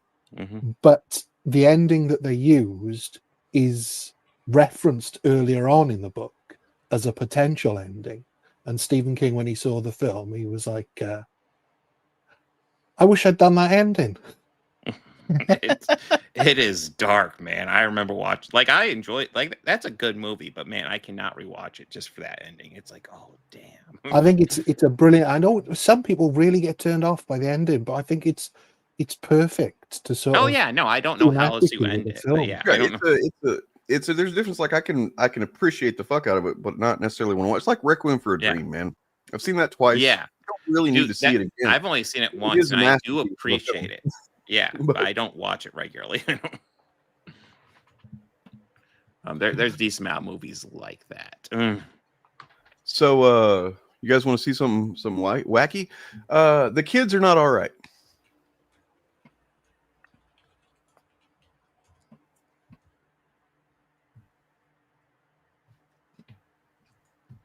Oh, this, yeah. This was nuts. So who would have thought that the culture of the youth that they have developed under Trump, under MAGA, would be something like this? Who would have guessed? Except for all of us who make content and see the kind of comments and shit that we get. You know, the only difference between these people and any kind of chuds we see on the internet randomly are just that these guys are connected to, you know, actual political. They're like in a ladder at the bottom of a ladder that's designed to, you know, get them up to the top and be in positions of power someday. So that's good. You know, they're talking about gas chambers and stuff, referring to rape as epic. Everyone that votes no is going to the gas chamber, and everyone that endorsed but then votes for us is going to go to the gas chamber. When do we start bullying? When do they stop? When do they? Then one person tried to be a voice of reason here, but that was shut down. Hey, if they vote for us, why would we gas them? You know, because they're not pure. That's why. We only want true believers. This happened a few years ago with some Turning Point USA chapters, I think. So I don't want to highlight this chat, but holy shit. We haven't even talked about him this stream. Like, what the fuck, man? Like, let's be a bot that just does this. The fuck? I think you'll find, guys, He that hasn't it's been Eric mentioned. July. He hasn't been. This is clearly Eric July comes here every week and complains that we're talking. This is Eric July trying to get people to talk about him. Oh, wait, hang on. No. Man. Earlier, when you guys were talking about the critical drinker, you said he was doing a Ripaverse comic. So technically, you deliberately didn't talk about. You could have talked about Eric July, but you didn't on purpose. Can I just say though, hello to Eric July. I'm really sorry that nobody cares about your comic or your YouTube channel. I don't understand it. I like that. Literally, he has a kid. Okay. Okay. Okay, he fucks. Like so Eric July has talked a lot of shit on me, and I have kids. What the fuck? I was gonna say, so if you have kids, that makes it's off limits, guys. You can't guys, let's think about Hitler's dog. Who gives a shit? Like, this is some of the worst people alive were fathers. Like, what is that meant to be? Literally, he has a kid. Literally, that same kid, Charlie Kirk, he was a husband and a father. So that's not a fucking accomplishment, dude. Anybody can fucking do that. So the new goal is if you have a family, they can't talk about you. Yeah. So if I catch any of these guys talking shit about me, I'm fucking them up. I think more likely it's if you can prove that you definitely had sex at least once, then. So I guess I can prove I've had sex twice. I mean, it's funny if we ever accused Eric of being impotent. So I can understand, but yeah, we have all these arguments, and it's like, you know, and all our arguments get debunked if somehow he's not impotent. Fuck. There you go, Eric. You got your attention. Yeah. Congratulations. Yeah, imagine being Eric's kid. Growing up, and he's such a legacy character. He's trying to get you involved in the Ripasend, you know, business. He's like, back in my day, I used to, you know, ship books for people, and you know, I don't want to do this, Dad. It's not. I don't like this stuff. No, you're gonna do it. You know, I don't know. I want to see that. Well, sketch. I did hear that he was going to name his kid Isom, but then he got a cease and desist letter from that. Burn. He could just call him Peter Darker. Oh, God. Jesus fucking Christ. Imagine if somebody didn't know the context to that. God damn it. Oh God, yeah. I mean, definitely wins. Oh God, that's vile. Yeah, speaking of guys who literally have a kid. Oh man. I just don't know when that's ever stopped anybody on the right from criticizing somebody they hate. You know, Yeah, right. People who have children, who have gotten an insane amount of right wing press, like somebody in chat said George Floyd, like Barack Obama. More kids you don't even know like, that I have, right? Like it's it doesn't fucking protect me. Some people on this stream, yeah, exactly. Like this is the thing. It's like a ton of people have kids. I just feel like, I mean, it's worth saying, like, being a father isn't an accomplishment, but like just having kids, not really an accomplishment. Not really an Pause. Can we highlight that chat? Wait, I want to read this. Hang on. You're laughing, but around 45% of adult fathers have been harassed for trying to repopulate a country with a decline in natural childbirth without gay assistance. Fuck.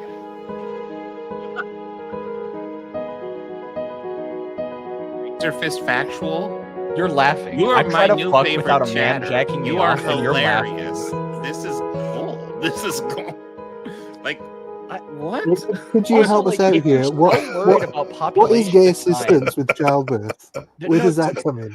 Are they talking about IVF? They might be talking about IVF. I just have to be. It's just the phrasing. I just assumed, when you're having sex, you have some gay. But a gay assistant sounds funny. They're coaching you. Okay, it's almost there. Keep going. We got it. You got like this. a cheerleading squad. Push a little bit harder. Yeah, that's a version of Queer Eye for the straight guy that I'd love to see. That would be fantastic. Reviewing how he fucks. No, let's just talk about this for a second though. I don't know if you know this, Razor Factual. Eric July is black. If you're okay with non-white people populating this country, why not just let immigrants in? Because that's one of the things that's killing population growth here. You could just let more people in and not be psychotic about it. I want to study. Can they link a study?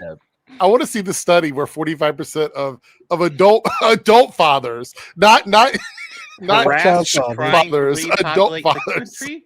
Like, wait, is that saying that 45% of adult fathers have been harassed for having As sex? opposed to child. I just noticed it says adult fathers. Like, what is this?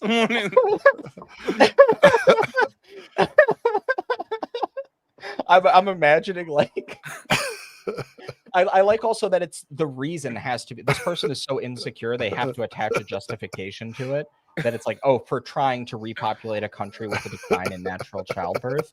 It can't so if I'm one of these people who's harassing adult fathers, just let that go for a second. Do I have to think does it not count if that's not my reason? What if I just hate men? Like, are you trying to repopulate? Because that's what I'm really, specifically. You're right. Have been harassed for. It's saying that for specifically trying to repopulate a country with the decline in natural childbirth without gay assistance. That's the whole. That's the whole reason there. Bro. Isn't the concern though that Eric July's Why would a gay person want to assist in that anyway? So like, what is it you think they're going to be doing, man? I don't know, Coaching tips? I don't know. Moral court, they're in the corner like, do it, you can do it. You know? You got this, man. Keep it up a bit longer. But my concern would be, isn't there a risk that Eric July's child could grow up to be gay? I mean, as far as I know, 100% of gay people had a mother and father at some stage in their life. Yeah. Whoa. Something to think about. If we want to fact stop that this, a number was attached to that is driving me fucking wild. 45%. By what? Like, based on what? So only 55% of fathers use gay assistance when assisting in natural childbirth, because it's all attached together. Oh my god! Thank God, Razor Factual's coming in with the facts. That's killing me right now. I know. I can't. Oh my god. Oh god. It's the same person. I'm fairly confident. It's a different name, but it has to be the same person that said the what did they say? Shillosexuals. It's called the Shillosexuals. I think it is. I think it is the same person. No, I think that is the same person. Oh my god. What would that be? What would your sexual attraction be? A shillosexual. Shillosexual. Yeah, I don't. Well, we're attracted to Disney, I guess. You know? God. That seemed to be the implication. I don't know. First of all, his name is Shilly. Second of all, damn right. Respect. So wait, I need to know, Bob and Dane, since you're both fathers, did you get assistance from gay people with the natural childbirth situation on your end? Of course. I read in there. I was Doesn't confused everybody? and oh my god, god, Marco stepped in and just kind of directed me what to do. You know, it's not a big deal. I'm picturing like the. Sorry, my brain just Rolodex cycled for a list of words I'm not allowed to say on this stream. I'm picturing a very no. I'm picturing like a very, very fruity gentleman with like those runway lights, just going like, back it up, back it up. Oh man, that rocks. And I will make it a threesome. Oh no. Orf's got my back. Also, Guys. we have somebody trying to be transphobic in the comment section but failing spectacularly. I see that now. Chariot, no matter how much you try to be a man, you will never be a man. Thank you. Thank you. Men are biologically male with male parts. This seems a little redundant. We appreciate that. We're thinking of banning it just because, just because you're too stupid to insult properly. Also, I like the implication that like if a soldier gets like his dick blown off in war, he's a woman now. Yeah. That's actually my wife. And they had gay assistants with that too, that procedure. They need to make sure. Well, that was the member of the Taliban with the rainbow flag who did it. Chariot, you will never be a man. You will never. Oh my god! The whole thing, like, I'm always like, when did anybody ever say that they suddenly are a biological whatever? You know what I mean? Like, the title under my name says T-girl, E-girl, and my avatar is an anime girl. Which part of this confused you? Transphobes are too stupid to fucking even like be transphobes. Stop trying. You're too dumb to even fucking look up. This stream gives me so much joy. This is like a year's worth of antidepressants. Oh my god. Wow. No, I don't think they realize how dumb they are sometimes. It kills me. It kills me. I mean, I'd love to know what that person's story is, though. Where have they come from? Besides Eric July, who are they a fan of? Yeah, somebody tabbed into their alt account. Oh boy! Wait, can he be a fan of Eric July, but also Eric July himself? Yes. Yes, absolutely. Nobody is a bigger fan of Eric July Okay. than Eric July. True. Man. Oh man! Oh, I've got the giggles. That's so funny. So I was gonna say something earlier, and it just got knocked out of my brain. Sorry. With brute force.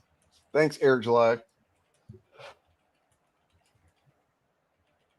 Yeah, apologies to Chris Hello for this completely derailing whatever we were talking about. Oh. I just got a thing in the mail that I'm gonna I gotta get a picture here because my camera's not hooked up, otherwise I'd just do that, but I'm gonna go ahead and share this in a moment. I was going to go ahead and share this since it was somewhat being brought up.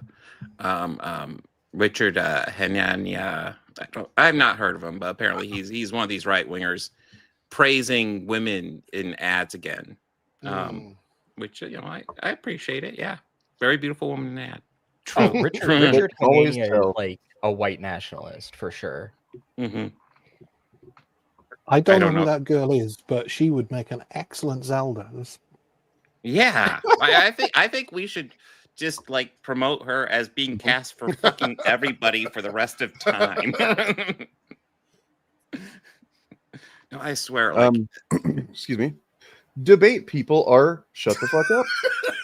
You love to harass innocent people in the chat, but you never want to dick cuss in it person face to face, bro. Look, I'm willing to dick cuss anybody. I'm standing Yo, up. are you really gonna go face to face with me, bro? Oh my god! You know what that is? Dude, Somebody these chats are somebody has killing very me. poor. Somebody in chat is like on their phone doing like speech to text and has very poor diction. You gotta enunciate better, brother. You gotta work That on sounds that. like you're trying to dick cuss someone there. Debate me fates to fates, bro. Like Duel of the Fates, because I'm pretty sure that would have to be playing the whole time. I think. Also, like, standard. You mean Duel of the Face? Yeah. Duel of the Face. I'm not up for. Oh shit! Oh hell yeah! We're in the merch. Yep. I'm not up. Thank you. For, Shout out. I'm just gonna say I'm not up for a face-to-face dick cuss debate. Yeah, Duel of the Fates has never sounded worse. That sounds fucking terrible. It's rocking the merch. You can grab it at my shop. The link I is wanted in to my ask, Eric, chat. your current shill jumper, is that one of yours or is that off Yeah, the this page? is from the shop too. So That's very cool. We call them. I like the way shirts it's. over here. What did you call it? You called Like- it a jumper, right? What you call it? Sweater? Oh yeah, sure. Is that?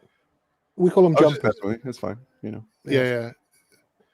Yeah. I designed it. I did like a exaggerated stretch in the text to make it cover the whole front of the shirt. So That looks good. It's so. I don't want to debate slightly- anybody that I might have to remind they need to breathe every once in a while. You know what I mean?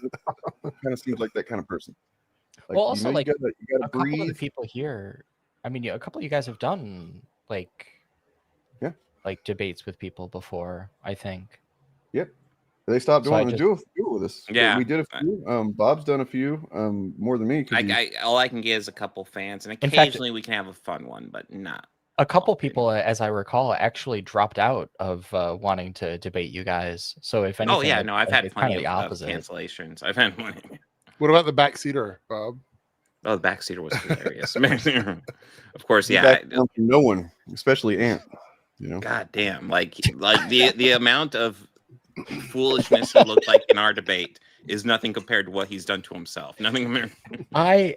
It still takes me the fuck out, that clip where like he gets up from his chair, like where he's sitting, and the next moment that he enters the frame of the camera, he's not wearing a shirt Right. for no reason.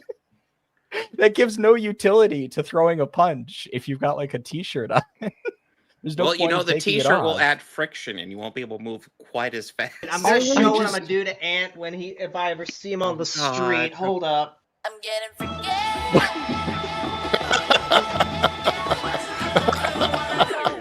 getting Okay, not with the music, but like this is a short he uploaded because he thought this was his own. He thought this was a great moment for himself. He You know? thought he looked really strong. Yeah. Powerful. I just Well, I mean, he does look really. He looks really buff, beating on his childhood bed that he clearly still sleeps in his Yeah. parents. Yeah, for sure. You know, Classy. pretty badass dude.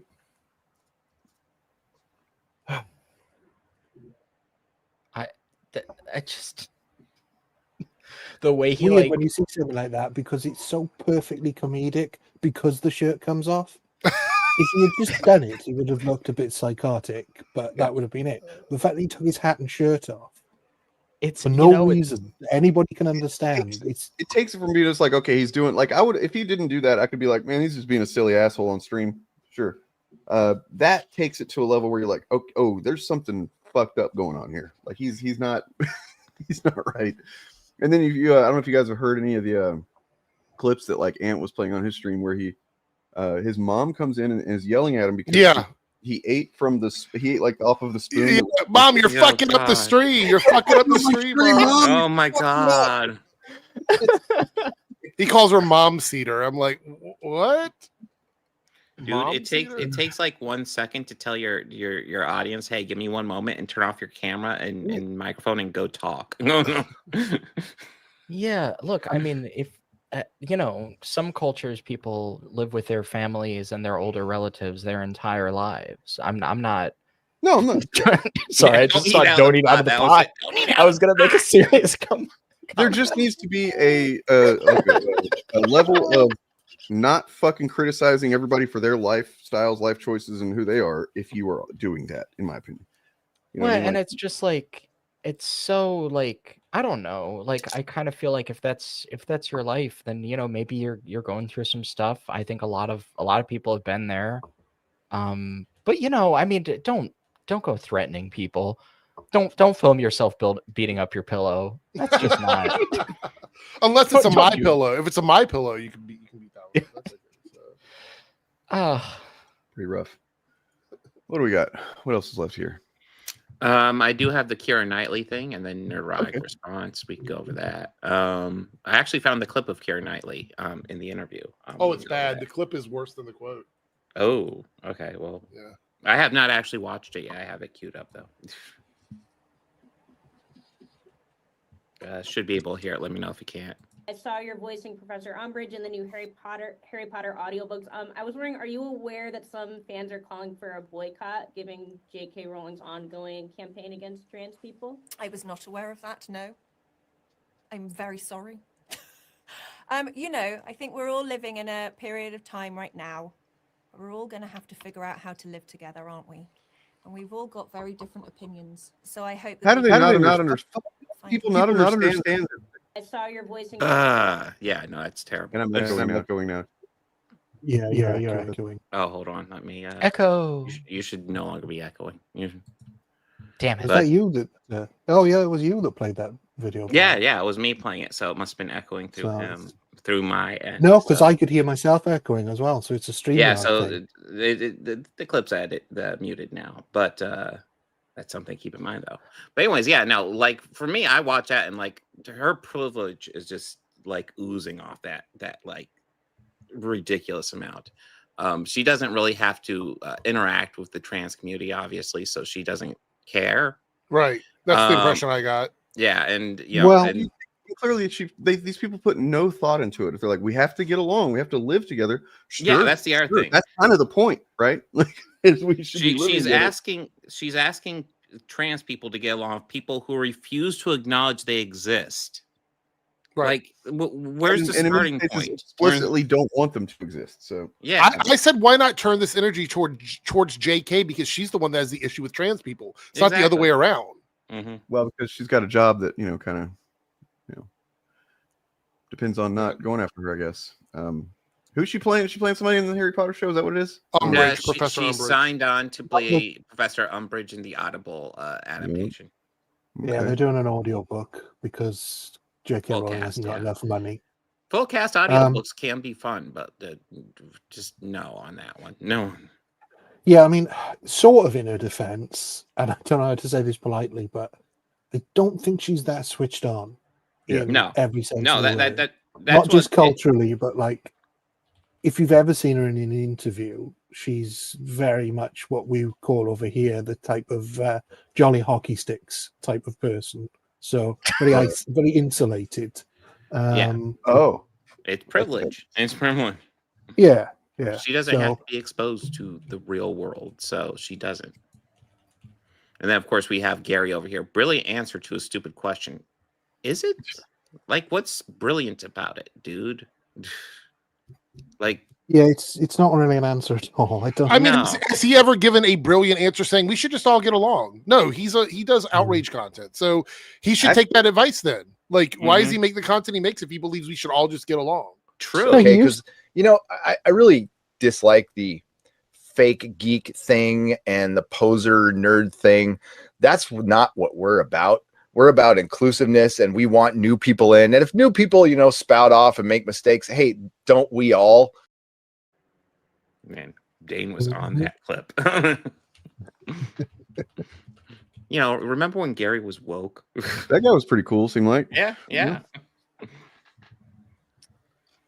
But I know that. I know, just the whole Keira Knightley thing just frustrated me because it's like, God, just incredibly fucking disconnected. Just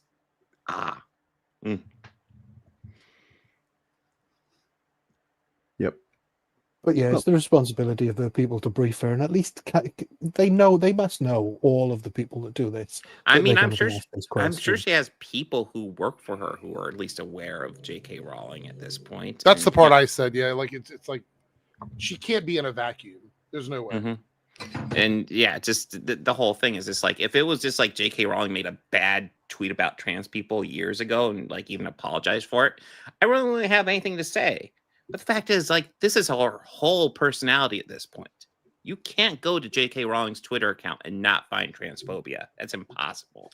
Also, as I recall, J.K. Rowling wants like there to be like legal consequences for transgender people, up to and including like arrests for using women's facilities. And I just kind of think that like that doesn't sound like, you know, we're all living together and getting along.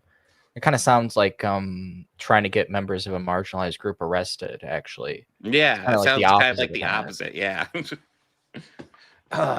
But yeah. So it's an unfortunate remark to make in that context. Meanwhile, within a 24-hour period on the internet, we've got this incident that we looked at. Oh, yeah.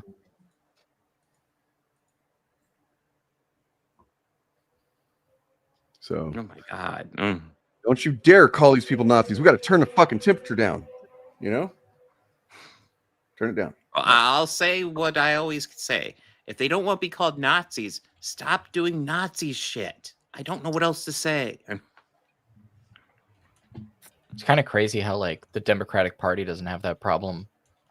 You know, there's like never like all of these Democratic staffers getting like their like text messages leaked, and it's just like wall to wall like I'm just thinking of that Kanye West interview where he's like, "I love Hitler." I thought you were saying the Nazi thing where there's like all it's like, yeah, Democrats have a lot of problems, but to be fair, one of them is not that they have a bunch of Nazis in the Hey, I'm not a fan of, and I will always criticize Chuck Schumer and Hakeem Jeffries. I think they're pathetic and worthless. I don't think they're Nazis. Voting rights are on the Supreme Court's chopping block right now. It's kind of the same with all these high-profile Republicans keep getting arrested for pedophilia charges. Yeah, that's becoming a common thing. So, you guys mind if we talk about some JD Vance for a minute? Yes. Okay. He is one of the worst Hawaiians. I don't want to talk about. Well, there was that group chat from all those kids that came out. You know, I guess they're like not really kids, but then there's this. Well, I'll share my screen again. And then remind me if the echo starts to mute stuff. Well, I'll try to remember, but I suck. This is him on the Charlie Kirk show. Well, This is him on the Charlie Kirk show because apparently our vice president has nothing better to do than this. Hell, apparently after Charlie Kirk was assassinated, fucking JD Vance took over the show for at least one airing, which is just like, the fuck is the vice president doing? No. From the vice president's office, he did that, which is fucking weird. And horrible. But here's this.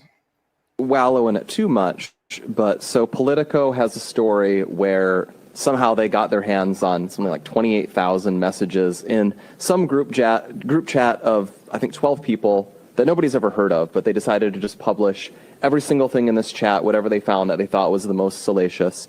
And I think 10 years ago, there would have been a very different response to it. But people are starting to learn from this, and the vice president is one of the reasons why. So you tweeted this. This is far worse than... So what you did is instead of reacting to the story itself, you just posted what Jay Jones, our friend in Virginia who's running for AG as the Democrat, had said, where he wanted his political opponents to die. And then when someone thought he might be kidding, he called to make it clear, actually, it wasn't a joke. I was serious. That's how people change their mind. And you just pointed out, quote, this is far worse than anything said in any college group chat. And the guy who said it could become the AG of Virginia. I refuse to join the pearl clutching when powerful people call for political violence. And we have 14 million views on that. Yeah. And just a little viral, Mr. Vice President. Yeah, I mean, look, he's powerful though. How is he powerful? Well, he hasn't been elected yet. Also, you're talking about one person, which if he's saying shit like that, we can address. That's an issue. The problem that is presented with that Politico article is that this is the culture of young Republicans. This is it's not. I mean, yeah, it's only a few. You people, should be but, like, denouncing both things. Just denounce both of them. It's really that simple. but they won't, because it's literally the culture that they've created intentionally.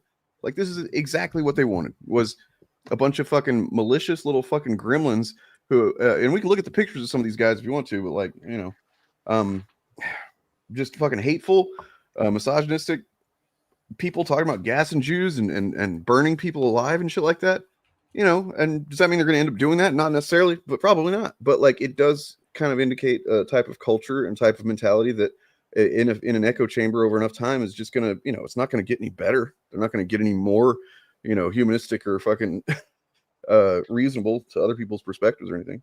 So, to his point, he was saying that all of these people, nobody's ever heard of these young Republicans. And I'm like, a couple of weeks ago, weren't you blowing up people's TikTok accounts of complete random people not involved in politics at all because they had something nasty to say about Charlie Kirk? So don't give me the fact that they're not very well known.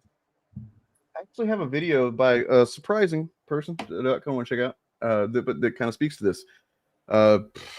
Bear with me. This is good content from a not good content creator. His life story, and you realize that everything about him is fake. His time in the military, fake. They say he's a Marine. Look up his role in the Marines. He was a correspondent, a combat correspondent, which means he wrote press releases for the military. So he's a fake Marine. He goes to Yale Law School. He meets Peter Thiel. He meets other people. His first job in tech, it's a biotech firm. The CEO says he only hired Vance as a favor to Peter Thiel. That was his first job.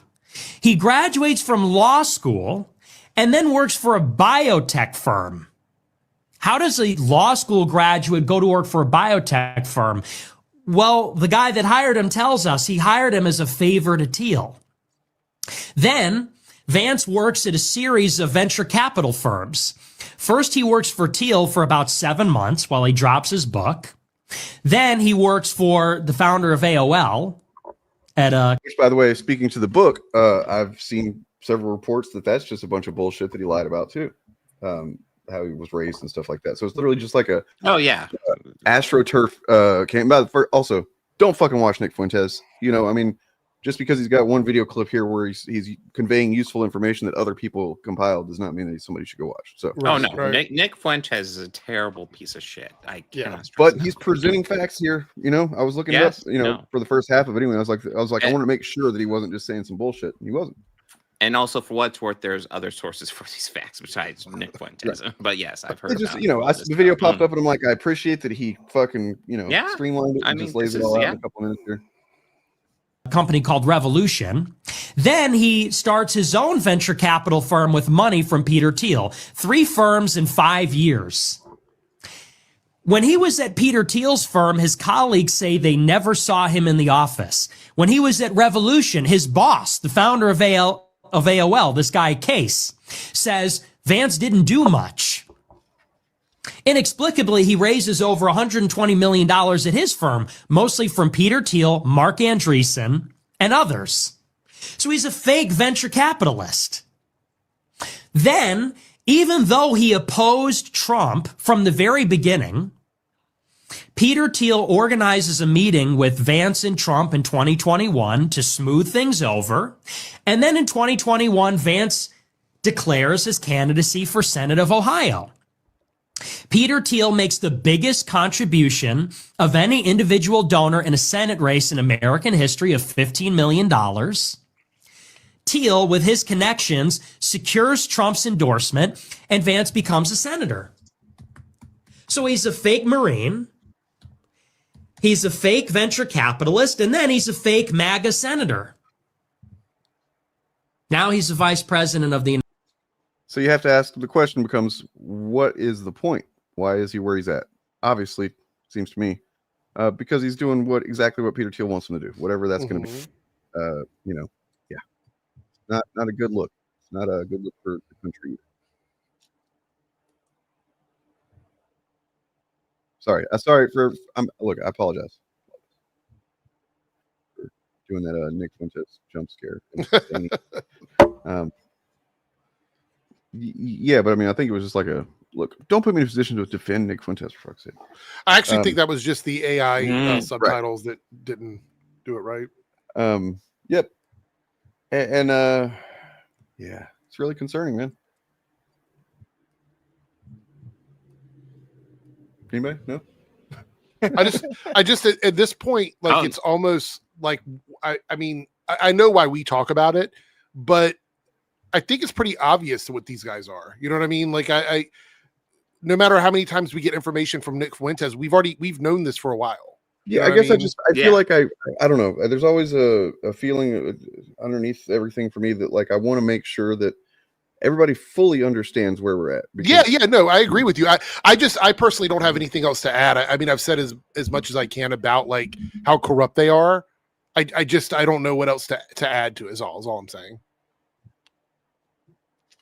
Yeah, no, I got a little bit distracted because I was looking up if Ron Howard ever made any reaction after JD. Yeah, I would say the better question is look at who is separating from the party in this. Like Nick Fuentes, Marjorie Taylor Greene, several other people over the last couple of weeks have separated and started saying other things. I think they're doing that, and this is something that we've heard a little bit of a rumbling from. There's a lot of Republicans ready to split from MAGA over this government shutdown, and I think if it continues to go on for self-preservation, they're going to do it. Which doesn't mean we should be like, yay, they're amazing, they're here. No, they're not. It's self-preservation, but it is a self-preservation that benefits Americans.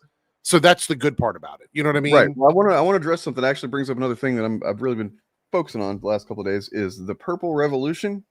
You guys heard of this? I had a couple people bring it up in chat, and I've heard about it. Yeah. And then finally I kind of looked into it and so the Purple Revolution, I guess, refers to just this this one guy really that you know started popping off, getting popular, talking about he's former MAGA. He feels like, you know, MAGA's doing, you know, fucking up or whatever. I mean, he in a very recent video, he was wearing a 3%er shirt. Okay. And then he also has only been away from MAGA for a few weeks or so. This is not someone who's deconstructed the views and beliefs that led him to MAGA in the first place. This is somebody who is like a rat sensing the ship start to sink, and he wants to get the fuck off and, you know, not be part of the losing team. But what's concerning is that, like, you go to Reddit, I found a post about it where somebody's saying, hey, is it in the leftist subreddit, quote unquote leftist. And, you know, somebody's like, does anybody know about this? What do you think about it? And, you know, I guess about more than half probably are like, yeah, this is fucking bullshit. Look, you know, here's this fact and this fact. But there's a concerning amount of people that are like, we have to come together with people at some point. We can't just demonize these people for the rest of our lives or whatever, blah, blah, blah. And that's not the only two options. You know what I mean?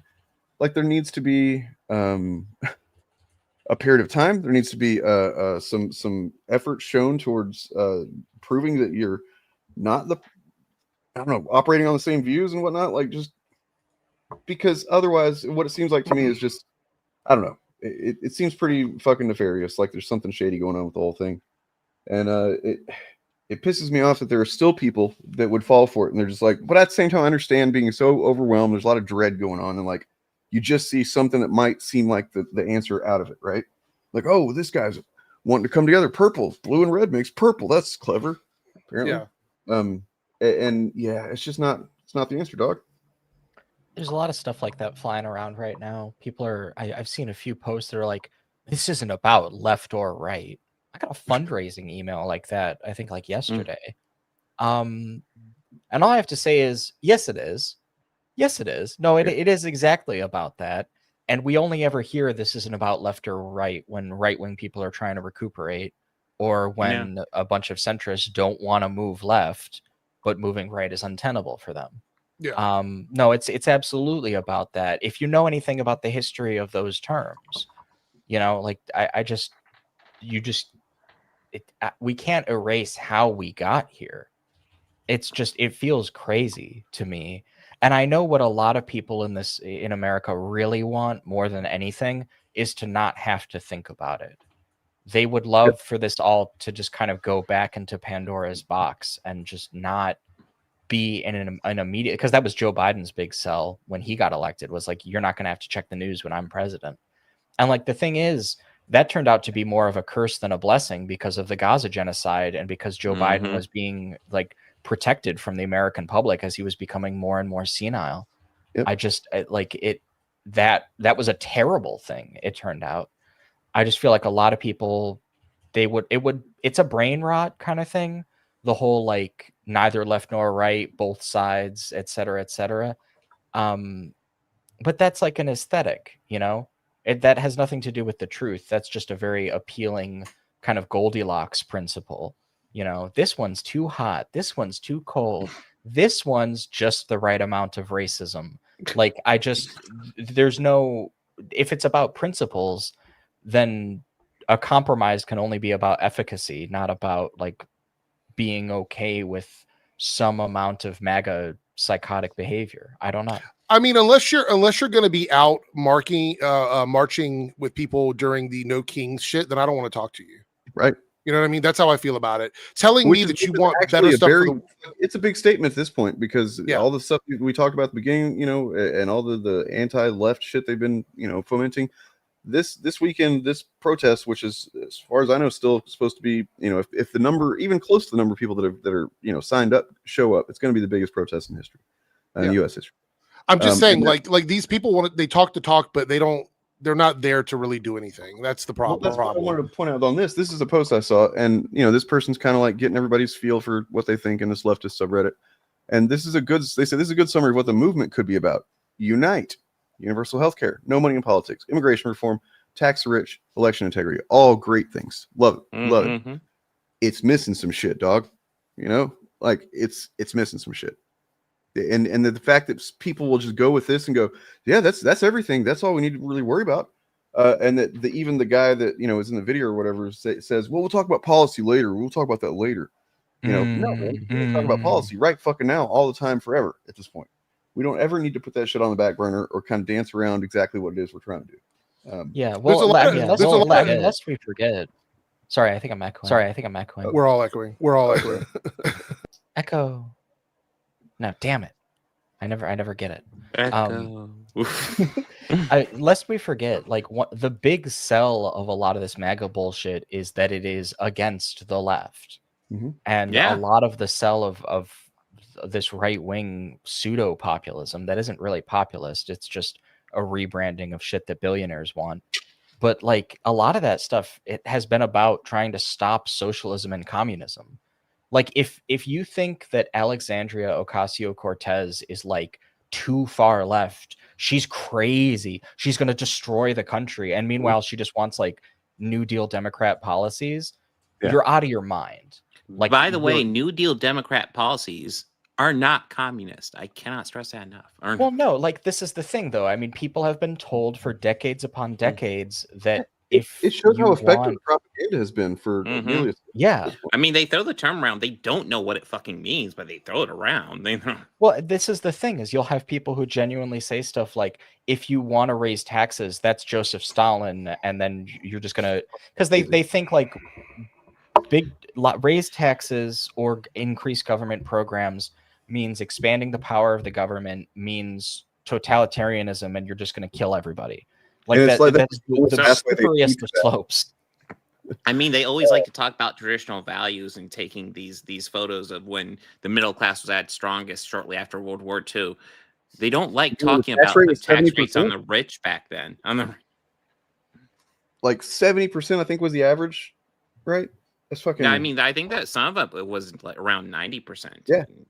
Some cases, they're like, yeah, they don't want to talk about that part. It's like, hey, look, man. Okay, look, we'll do the whole thing where, you know, maybe we'll say that people have to dress trad style or whatever, but you got to give us that 90% tax rate. That I'll make that, you know.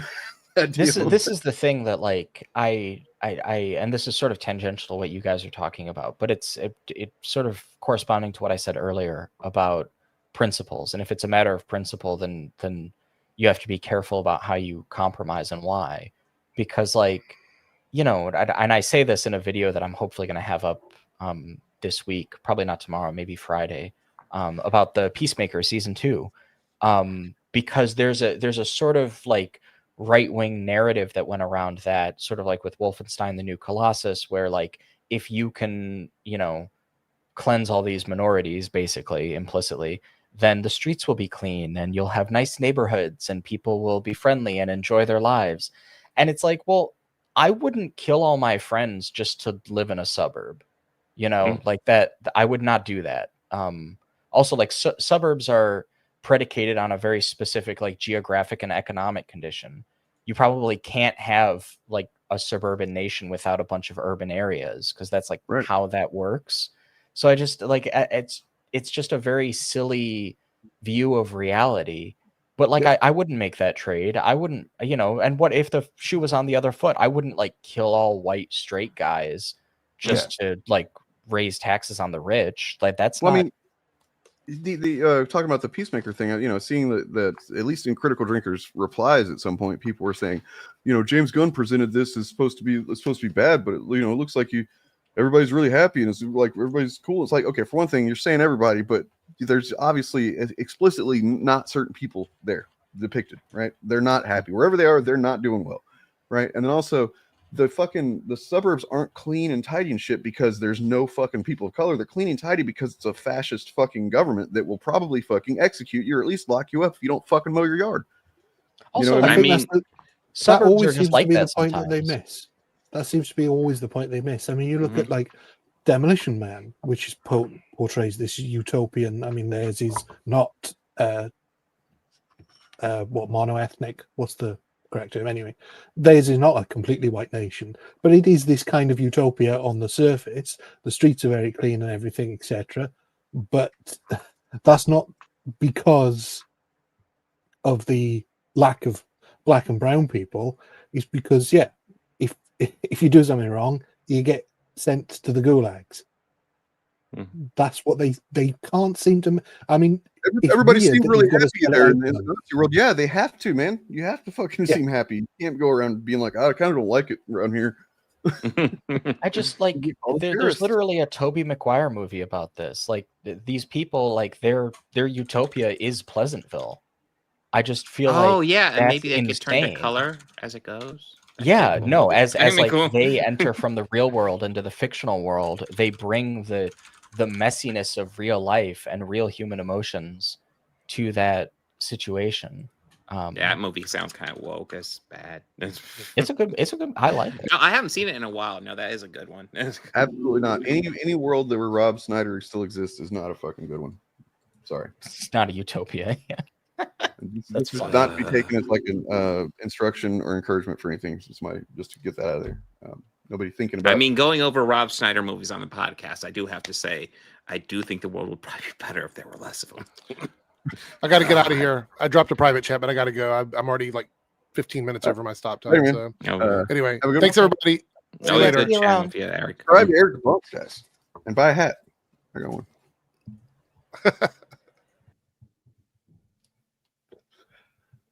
Yeah, there's the Twilight Zone episode as well, which they parody in The Simpsons about the kid who's got the power to do whatever he wants, and everybody's really nervous around him.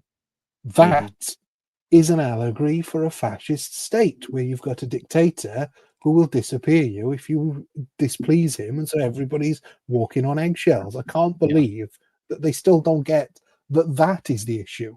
The black and brown people being disappeared, the gay people being disappeared, that is not, it's not the cause of the clean streets.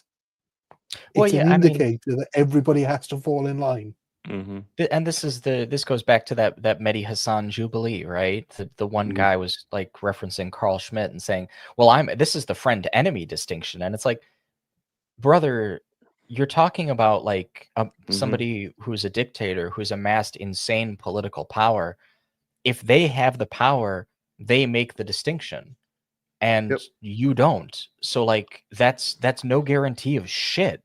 Like you're illiterate. I don't understand how you can make a mistake like that. And I guess he's probably not making a mistake. He's probably just really racist and kind of willing to look past it. But it's dumb just as well, because it really is a gamble, right? Assuming, go ahead, sorry. He was assuming that whoever was in charge thought 100% exactly like him. And I guarantee he has never and will never meet anybody, even if he meets every single person in the world who thinks exactly 100% like him. So as soon as they start disagreeing, that's when things go wrong. Well, for those to types me, of what I people. see, kind of analyzing it from the outside, it seems like a guy like that, assuming he's done any thinking about it at all, the calculus he's done, so to speak, is that generally the things that he really cares about, this dictator agrees, right? So as long as he just kind of sticks in that lane and doesn't, make himself noticeable with anything outside of the new norm or whatever, then he should be fine. So it's like it's a risk they're taking in a way. It's like I think that I'll be okay as long as they get rid of the brown people or whatever. I don't know that they'd rather do that. They'd rather kind of take that risk, and then I don't know. That's even if they considered the fact they could just completely be so delusional that they think that they're gonna, yeah. One of the things That's- I talk that's the about. sort of- Sorry, go ahead, Ryan. Well, I was just going to give it a sort of a analogous to, if you really want to improve car safety, the best thing you could do would be to have a long point coming out of the steering wheel that was pointed at the driver's face, because nothing would guarantee that they would drive more safely than that. But that's the difference between a threat and freedom. It would also force me to drive kind of like this. Yeah, I mean, this is the thing about like having a high horse about that shit. I'm going to bring that up. This is the thing about having a political worldview that's guided by your impulse to be disgusted by the people around you. Is you see like a gay guy and you're so disgusted by him, and you see a trans woman and you're so disgusted by her. You see an immigrant, you're so disgusted by them, and you see black people and you're disgusted. You're just feeling disgusted by all these people around you, and you feel such visceral disgust towards all of these different groups of people that you kind of forget that like other people being different from you is a function of those freedoms. Yes. And if you take those away, you better be lucky. And that's it. Because in other times in history, it was just about luck. Are you born into the right family? Do you happen to not get assassinated? I mean, there's so much luck involved in it that even conservatives from centuries ago were like, we need a more stable system than this. What about a constitution with our monarchy? It's just crazy. This is insanity. And this is why in the video that I was talking about that is going to be the next thing that I upload, one of the things I talk about is that like the Peacemaker universe that we go to in that season is so fantastical, specifically because Nazism is still around. Fascism like that kind of, especially that kind of racial fascism, it's a death cult. The Nazis couldn't have won the Second World War. Past a certain point, like once they were like safely into the 40s, they were cooked. They were done. They had no further path. They didn't have a good candidate to replace Hitler. They didn't have like anything to sustain this system. It was just going to combust. So like they can't win. You're just killing yourself, and you're making everybody watch and taking a bunch of us with you. It's horrible.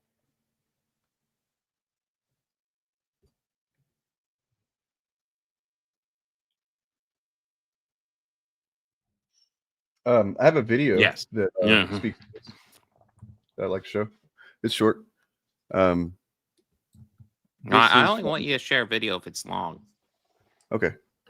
Well, 12-hour video. So this is like how long is it? A few minutes, 4 minutes, 3, something like that. As long as it'll load. What the fuck? Load. What's going on?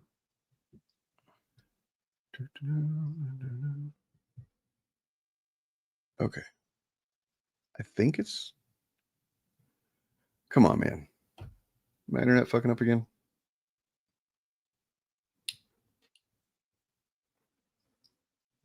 I don't understand it. It's just not playing.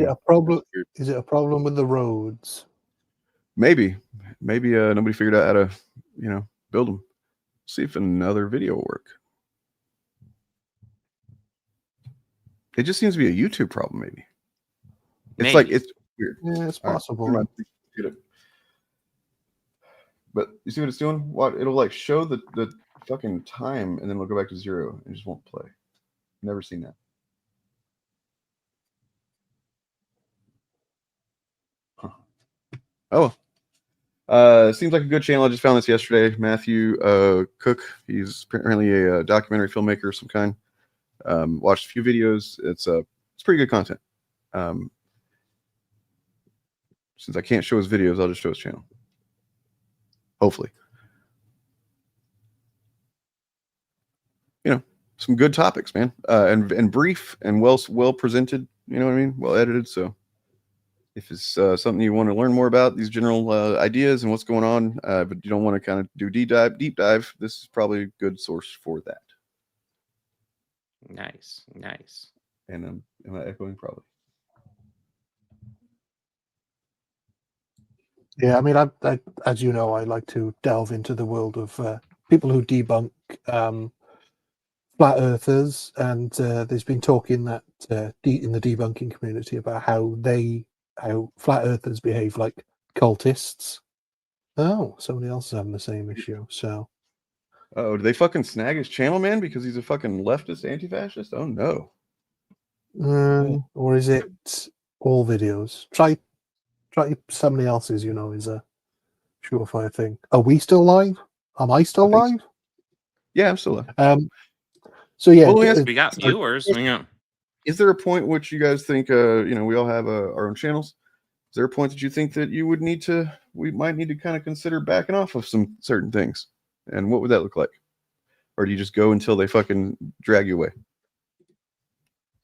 Yeah, well, it's a bit different for me because I'm in a different country. So I was about ready to say, I mean, I guess it depends on the specific topic, but usually, like, if it's something I care about, they'd have to drag me away. Well, the worst thing you can do is kind of concede, right? I mean, I think the tough thing about surviving a situation like that is that you kind of have to act like you're not trying to, you know, like so in some ways, the reason why the captain goes down with the ship might also be because, like, you're kind of, that's sometimes the best way to save it is by sticking it out. If you what do they call it, comply in advance or whatever, right, you can empower these bullies. So yeah, never obey in advance. I agree with that. Yep. I think the media landscape, I think everything is a lot different now than it was even 10 years ago. I think it's going to be a lot harder to silence all the voices because there's always going to be outlets for it. The next thing they would have to do would have the sort of clampdown on the internet that like North Korea does or China, and it's going to be very difficult to do that when so many of the companies that rely on using the internet are so international. Yeah, because it's still still power. Money equals power.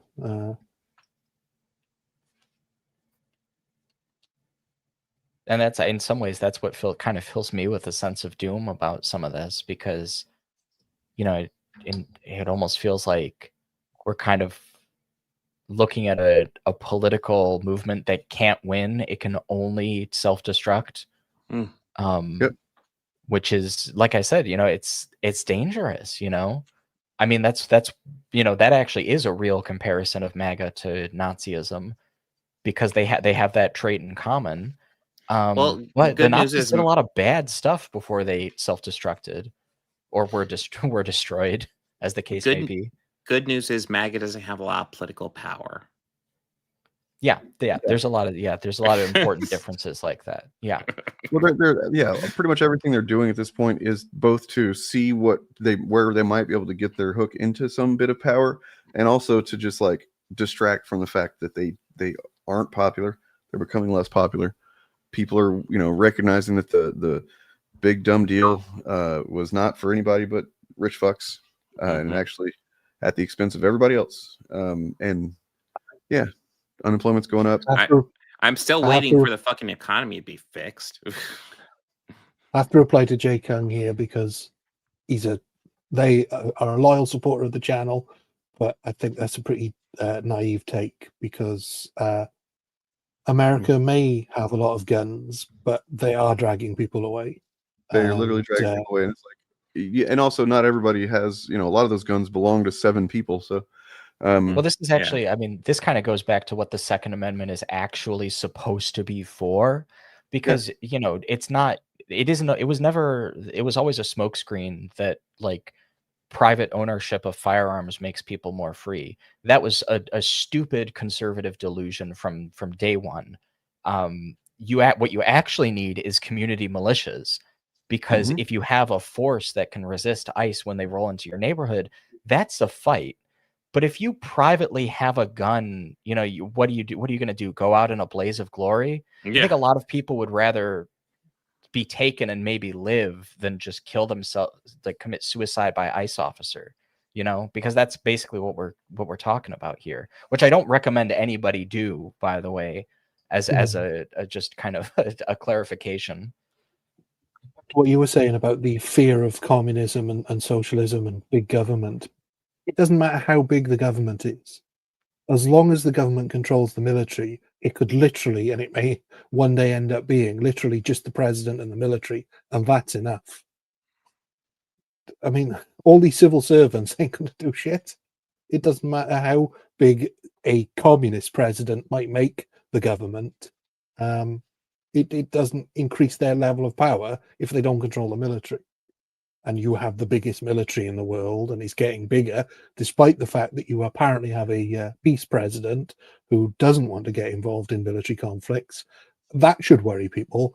Why make the military bigger than it's ever been and more well-funded than it's ever been if you have no intention of invading other countries or even helping countries that have been invaded? What are you using all that military for? I mean, it's one of those things when you're a hammer, you're just looking for nails. Yep. Unless you're MC Hammer, in which case you're looking to not touch things. Yeah, you can't touch this.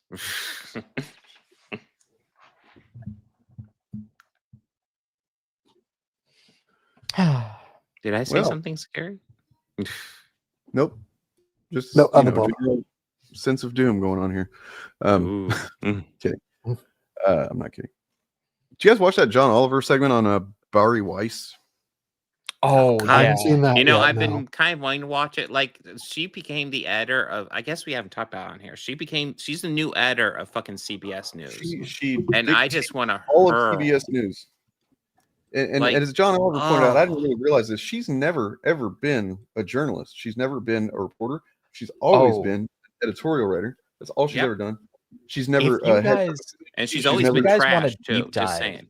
If you want to understand really who Barry Weiss is, there's a 4-hour compilation on YouTube that is just like Chapo Trap House segments where they follow her various escapades.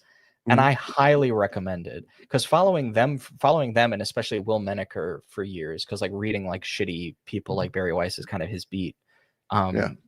Following them on social media was how I knew so much about her before any of this shit happened. She is a piece of work. A huge piece of shit, man. I was Like, about ready to say, I've just seen a couple of her, and I've just seen a couple of her interviews, and I had no idea she was a I gay hate woman. her. It was I hate John Oliver thing. It's like, oh, so she's not only a piece of shit, she's also just like quizzling. She's throwing her own people under the bus and shit. And like she just a huge piece of shit. I don't know that it can be stressed how big a piece of shit. But I mean, like the reason that she's in the position she's in is because of the Ellison guys that bought CBS, Skydance guys or whatever. They're, it's billionaire shit, man. The billionaires are consolidating their money and they're fucking consolidating media, and this is actually a pretty big and not good move that one of the oldest mainstream media networks, say what you will about mainstream media, liberal media. I think that CBS, it was a good thing that these few handfuls of news organizations were still doing their thing. And yeah, this is not good. But so we'll have to maybe cover that at some point in the future just to make sure everybody's aware that CBS, if you start seeing CBS News get real weird, which it probably certainly will. Yeah. They'll start doing stories like, all those starving pictures of kids in Gaza you've seen. Yeah, sure, they're starving, but they had other sicknesses first, so it's okay. That's literally one of the things they. Well, I mean, the thing is, they're starving, but did you know they're also woke? Yeah, did you know that like that one picture of that really, really like just emaciated, dying child that you saw? Don't feel too bad for it, okay? I like that the implication, because like what they're trying to do at the Free Press, which is not a journalistic outlet, like they don't do journalism. It's purely editorial shit. It's just laundering shit for the rich and powerful. But like the thing about the Free Press that is so funny is that like the ostensible tact there is, oh, the media is like tricking you. These aren't the results of like a famine. They're actually just the results of like other unrelated conditions. But like the implication, unfortunately, because we know that there is like starvation in Gaza and we know that there is mass murder in Gaza and they can't cover that up at this point. The implication appears to be, you know, if a child has cerebral palsy or whatever, it's actually more okay to murder them. Right. That's actually okay in that point. You know, don't worry. The children we're killing were already sick. Well, I mean, and also It's the like fact the that, like, opposite of what do they call it? The John Oliver segment's excellent, by the way. You know, I mean, I'm sure that the hours one that you're talking about is very entertaining and informative. But like for just a 20-30 minute segment, he killed it. And it goes into like just because. So like the chick that kind of wrote that article or whatever, she seems like a fucking real sociopath. So like Bari Weiss and then has a bunch of sociopaths just like her working for her. She, you know, you literally showed the you know, a headline or whatever that she was criticizing for, you know, kind of trying to draw people's sympathies for these children or whatever. And it's like, she literally showed on screen when she was talking about it, that it says that if not for the starvation, this child would be able to take medicine that would help it. You know what I mean? Yeah. And it's like, oh, so it's even worse than, it's just so fucked up, man. Anybody can even with a straight face get in, I don't know, do this shit. It's fucking disgusting. Speaking of YouTube seemingly crashing right now, YouTube. I also have to go eat dinner. So this is YouTube is actually gently rub it in the escorting Gaza me out the door. No. Yeah, YouTube is failing. So if you're in this stream and you're still watching, then I can only assume that. Oh yeah, we're still live, but it seems to be pre-recorded videos that are having the issue. Weird. Well, I guess Well, the I will. government's I will later, catch Sherry. all of you later. Have Have a a good evening, everyone. Or day. I don't know what time it is in the UK. It's probably late over there, right? Yeah, just coming up to 1 o'clock. Oh, Jesus. Okay. Well, good night then. Yeah. So See you, everybody. Later.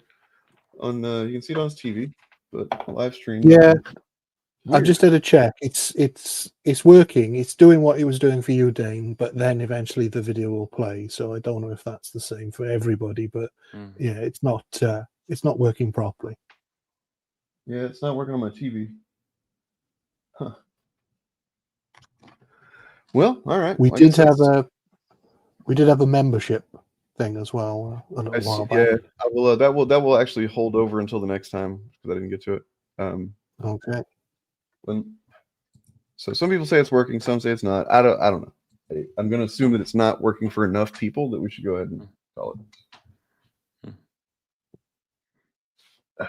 Right. So I guess real quick, I'll go ahead and do some advertising here. I have 2 members only videos up. One of them is Superman versus Man of Steel, because I found an easy way to do those comparisons, and I think it turned out really well. That's members only for about a week and a half, mostly so I can get the copyrights off it, and then that will go live probably the weekend after next. But then in the erstwhile, you'll get videos on the grift of Charlie Kirk until then. So cool. There's content coming out on my channel. On that note, I had taken a screenshot of a video I saw uploaded. Let's see where that is.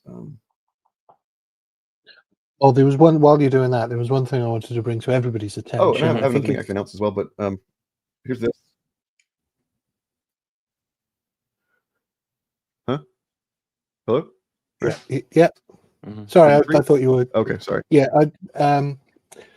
I know a podcast you're a fan of, Behind the Bastards. They had Cody from Some More News on recently to Himmler discuss Ben Shapiro's book. Oh, okay, So close. Gotcha. Close.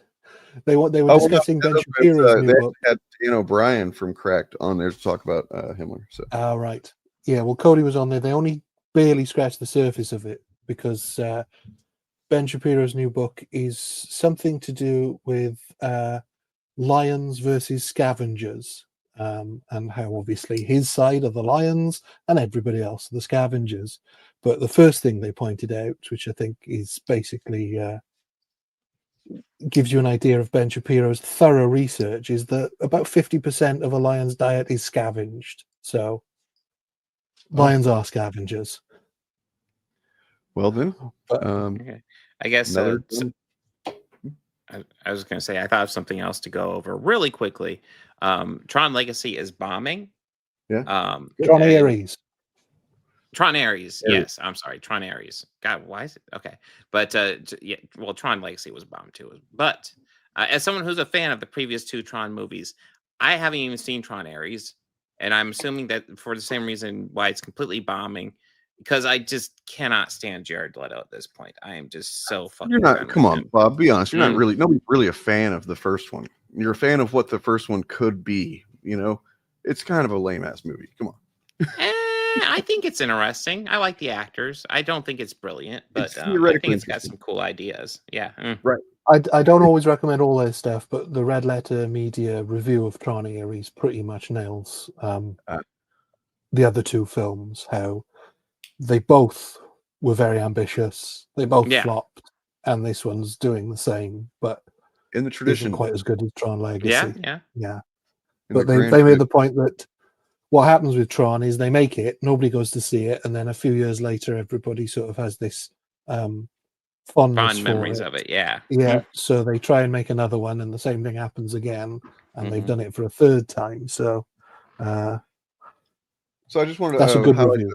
the view count on this this video here, which is a candlelight vigil in Long Beach for Charlie Kirk. And remember how big Charlie Kirk was on YouTube for a couple weeks? And so, oof, nothing. Like kind of like Charlie Kirk. I'm sorry, I shouldn't have done that. But yeah, you know, it was inorganic. It was bullshit. Oh yeah, absolutely. It was a grift. They're literally grifting on his death. They're all fighting over each other to try and replace him now. It's pathetic. Well, I've seen that apparently Candace Owens is like effectively kind of been a big part of tearing MAGA in half with her takes on stuff. It's like, hey, good. You know, glad she was able Well, I to mean, do she is a grifting piece of shit, but she was also probably one of his only genuine friends. She actually had some feelings about it, whereas everybody else is like, you know, performing feelings. It's weird how he managed. Accurate. It's weird how he managed to seem to text every single one of them his last thoughts on the matter, which perfectly aligns with what they do. Exactly. It's magical. Yeah, man. Yeah. What was it? JD Vance was like, no, Stephen Miller was like, he literally said, Stephen, you need to get in there and get those leftist organizations, these specific ones, and like, fucking garbage people, just garbage brains. True. I have a very quick announcement.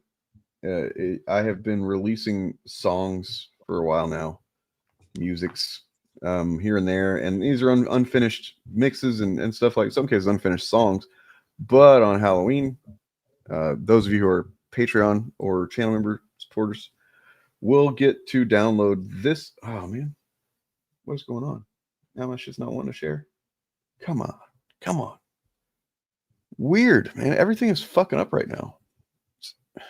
You know what? I'll just announce it on Friday. You guys have a good one. I'm out of here. I hope it's not Judgment Day. I hope this isn't the time that the AIs become self-aware. Oh, what's it gonna do? Send a bunch of videos out with like dudes with 6 fingers or something? Can it at least wait till I get high? Please. Come on, I'm not asking that much. So anyway, I've got an album coming out on Halloween of full album musics. There it is. Modern Audience. Oldest Lie is the name of the album. That's the album cover right there. 10 to 12-ish songs, depending on you know where I get at that point. But there'll be plenty of songs, and a varied type of bunch of different types of songs, all in the generally rock, you know, hard rock kind of category, but it's different vibes. Yeah. and I'll probably do like a listening stream on around Halloween too. Nice. I fucking hope so. Actually, we know what, we got enough of those. Really, I'd like it if it, like, I don't know, summon some fairies, maybe. Be kind of cool. It's about ending. Sorry, we're done. But you can go back and watch it from the beginning if YouTube works. Ryan, subscribe to Nothing But Media. He is linked below, as well as everybody else you see on the stream here every week, and a bunch of other people too. So check those people out if YouTube works. And if not, I don't know, go outside and do something. Yeah. Oh, that sounds terrible. What the fuck? This is the Great Awakening. Everybody's going to go out and touch grass and be normal again. Oh God, touching grass sounds gross. This guy's doing a fun thing. Here, I'll play this video on the way out here. National Guard have that porn mustache from the 70s. You guys look like Bottom Gun. Anyways, it's good to be here in Iraq. No, I'm just kidding. This is like Comic-Con out here. I love the National Guard, or as I like to call them, the Washington Commanders. The Commanders have a little bit of a better record at the moment. The U.S. military, they went about 0-20 years in the Middle East recently. Now, we just created a bunch of power vacuums over there, which is not a Dyson product, unfortunately. I think the National Guard and the Coast Guard should just play a volleyball game and then kiss. Let's get it over with. Okay.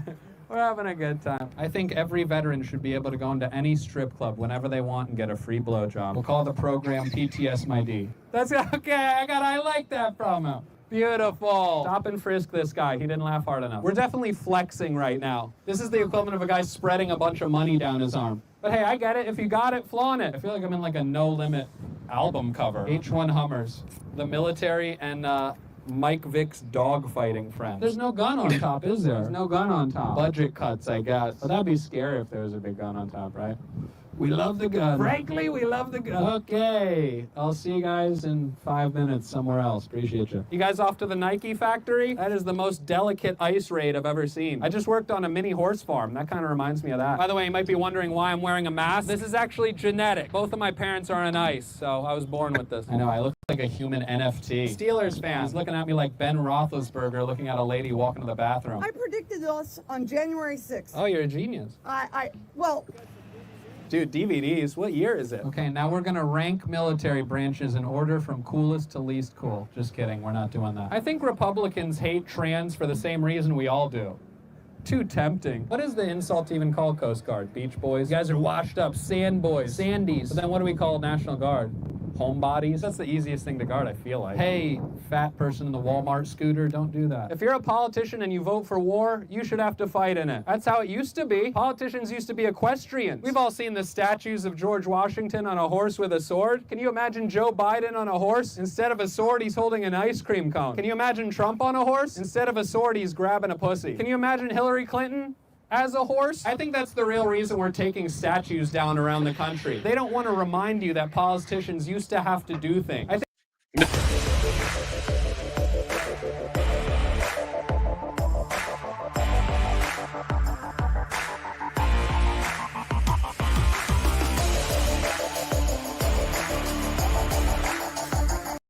How do you do, fellow kids?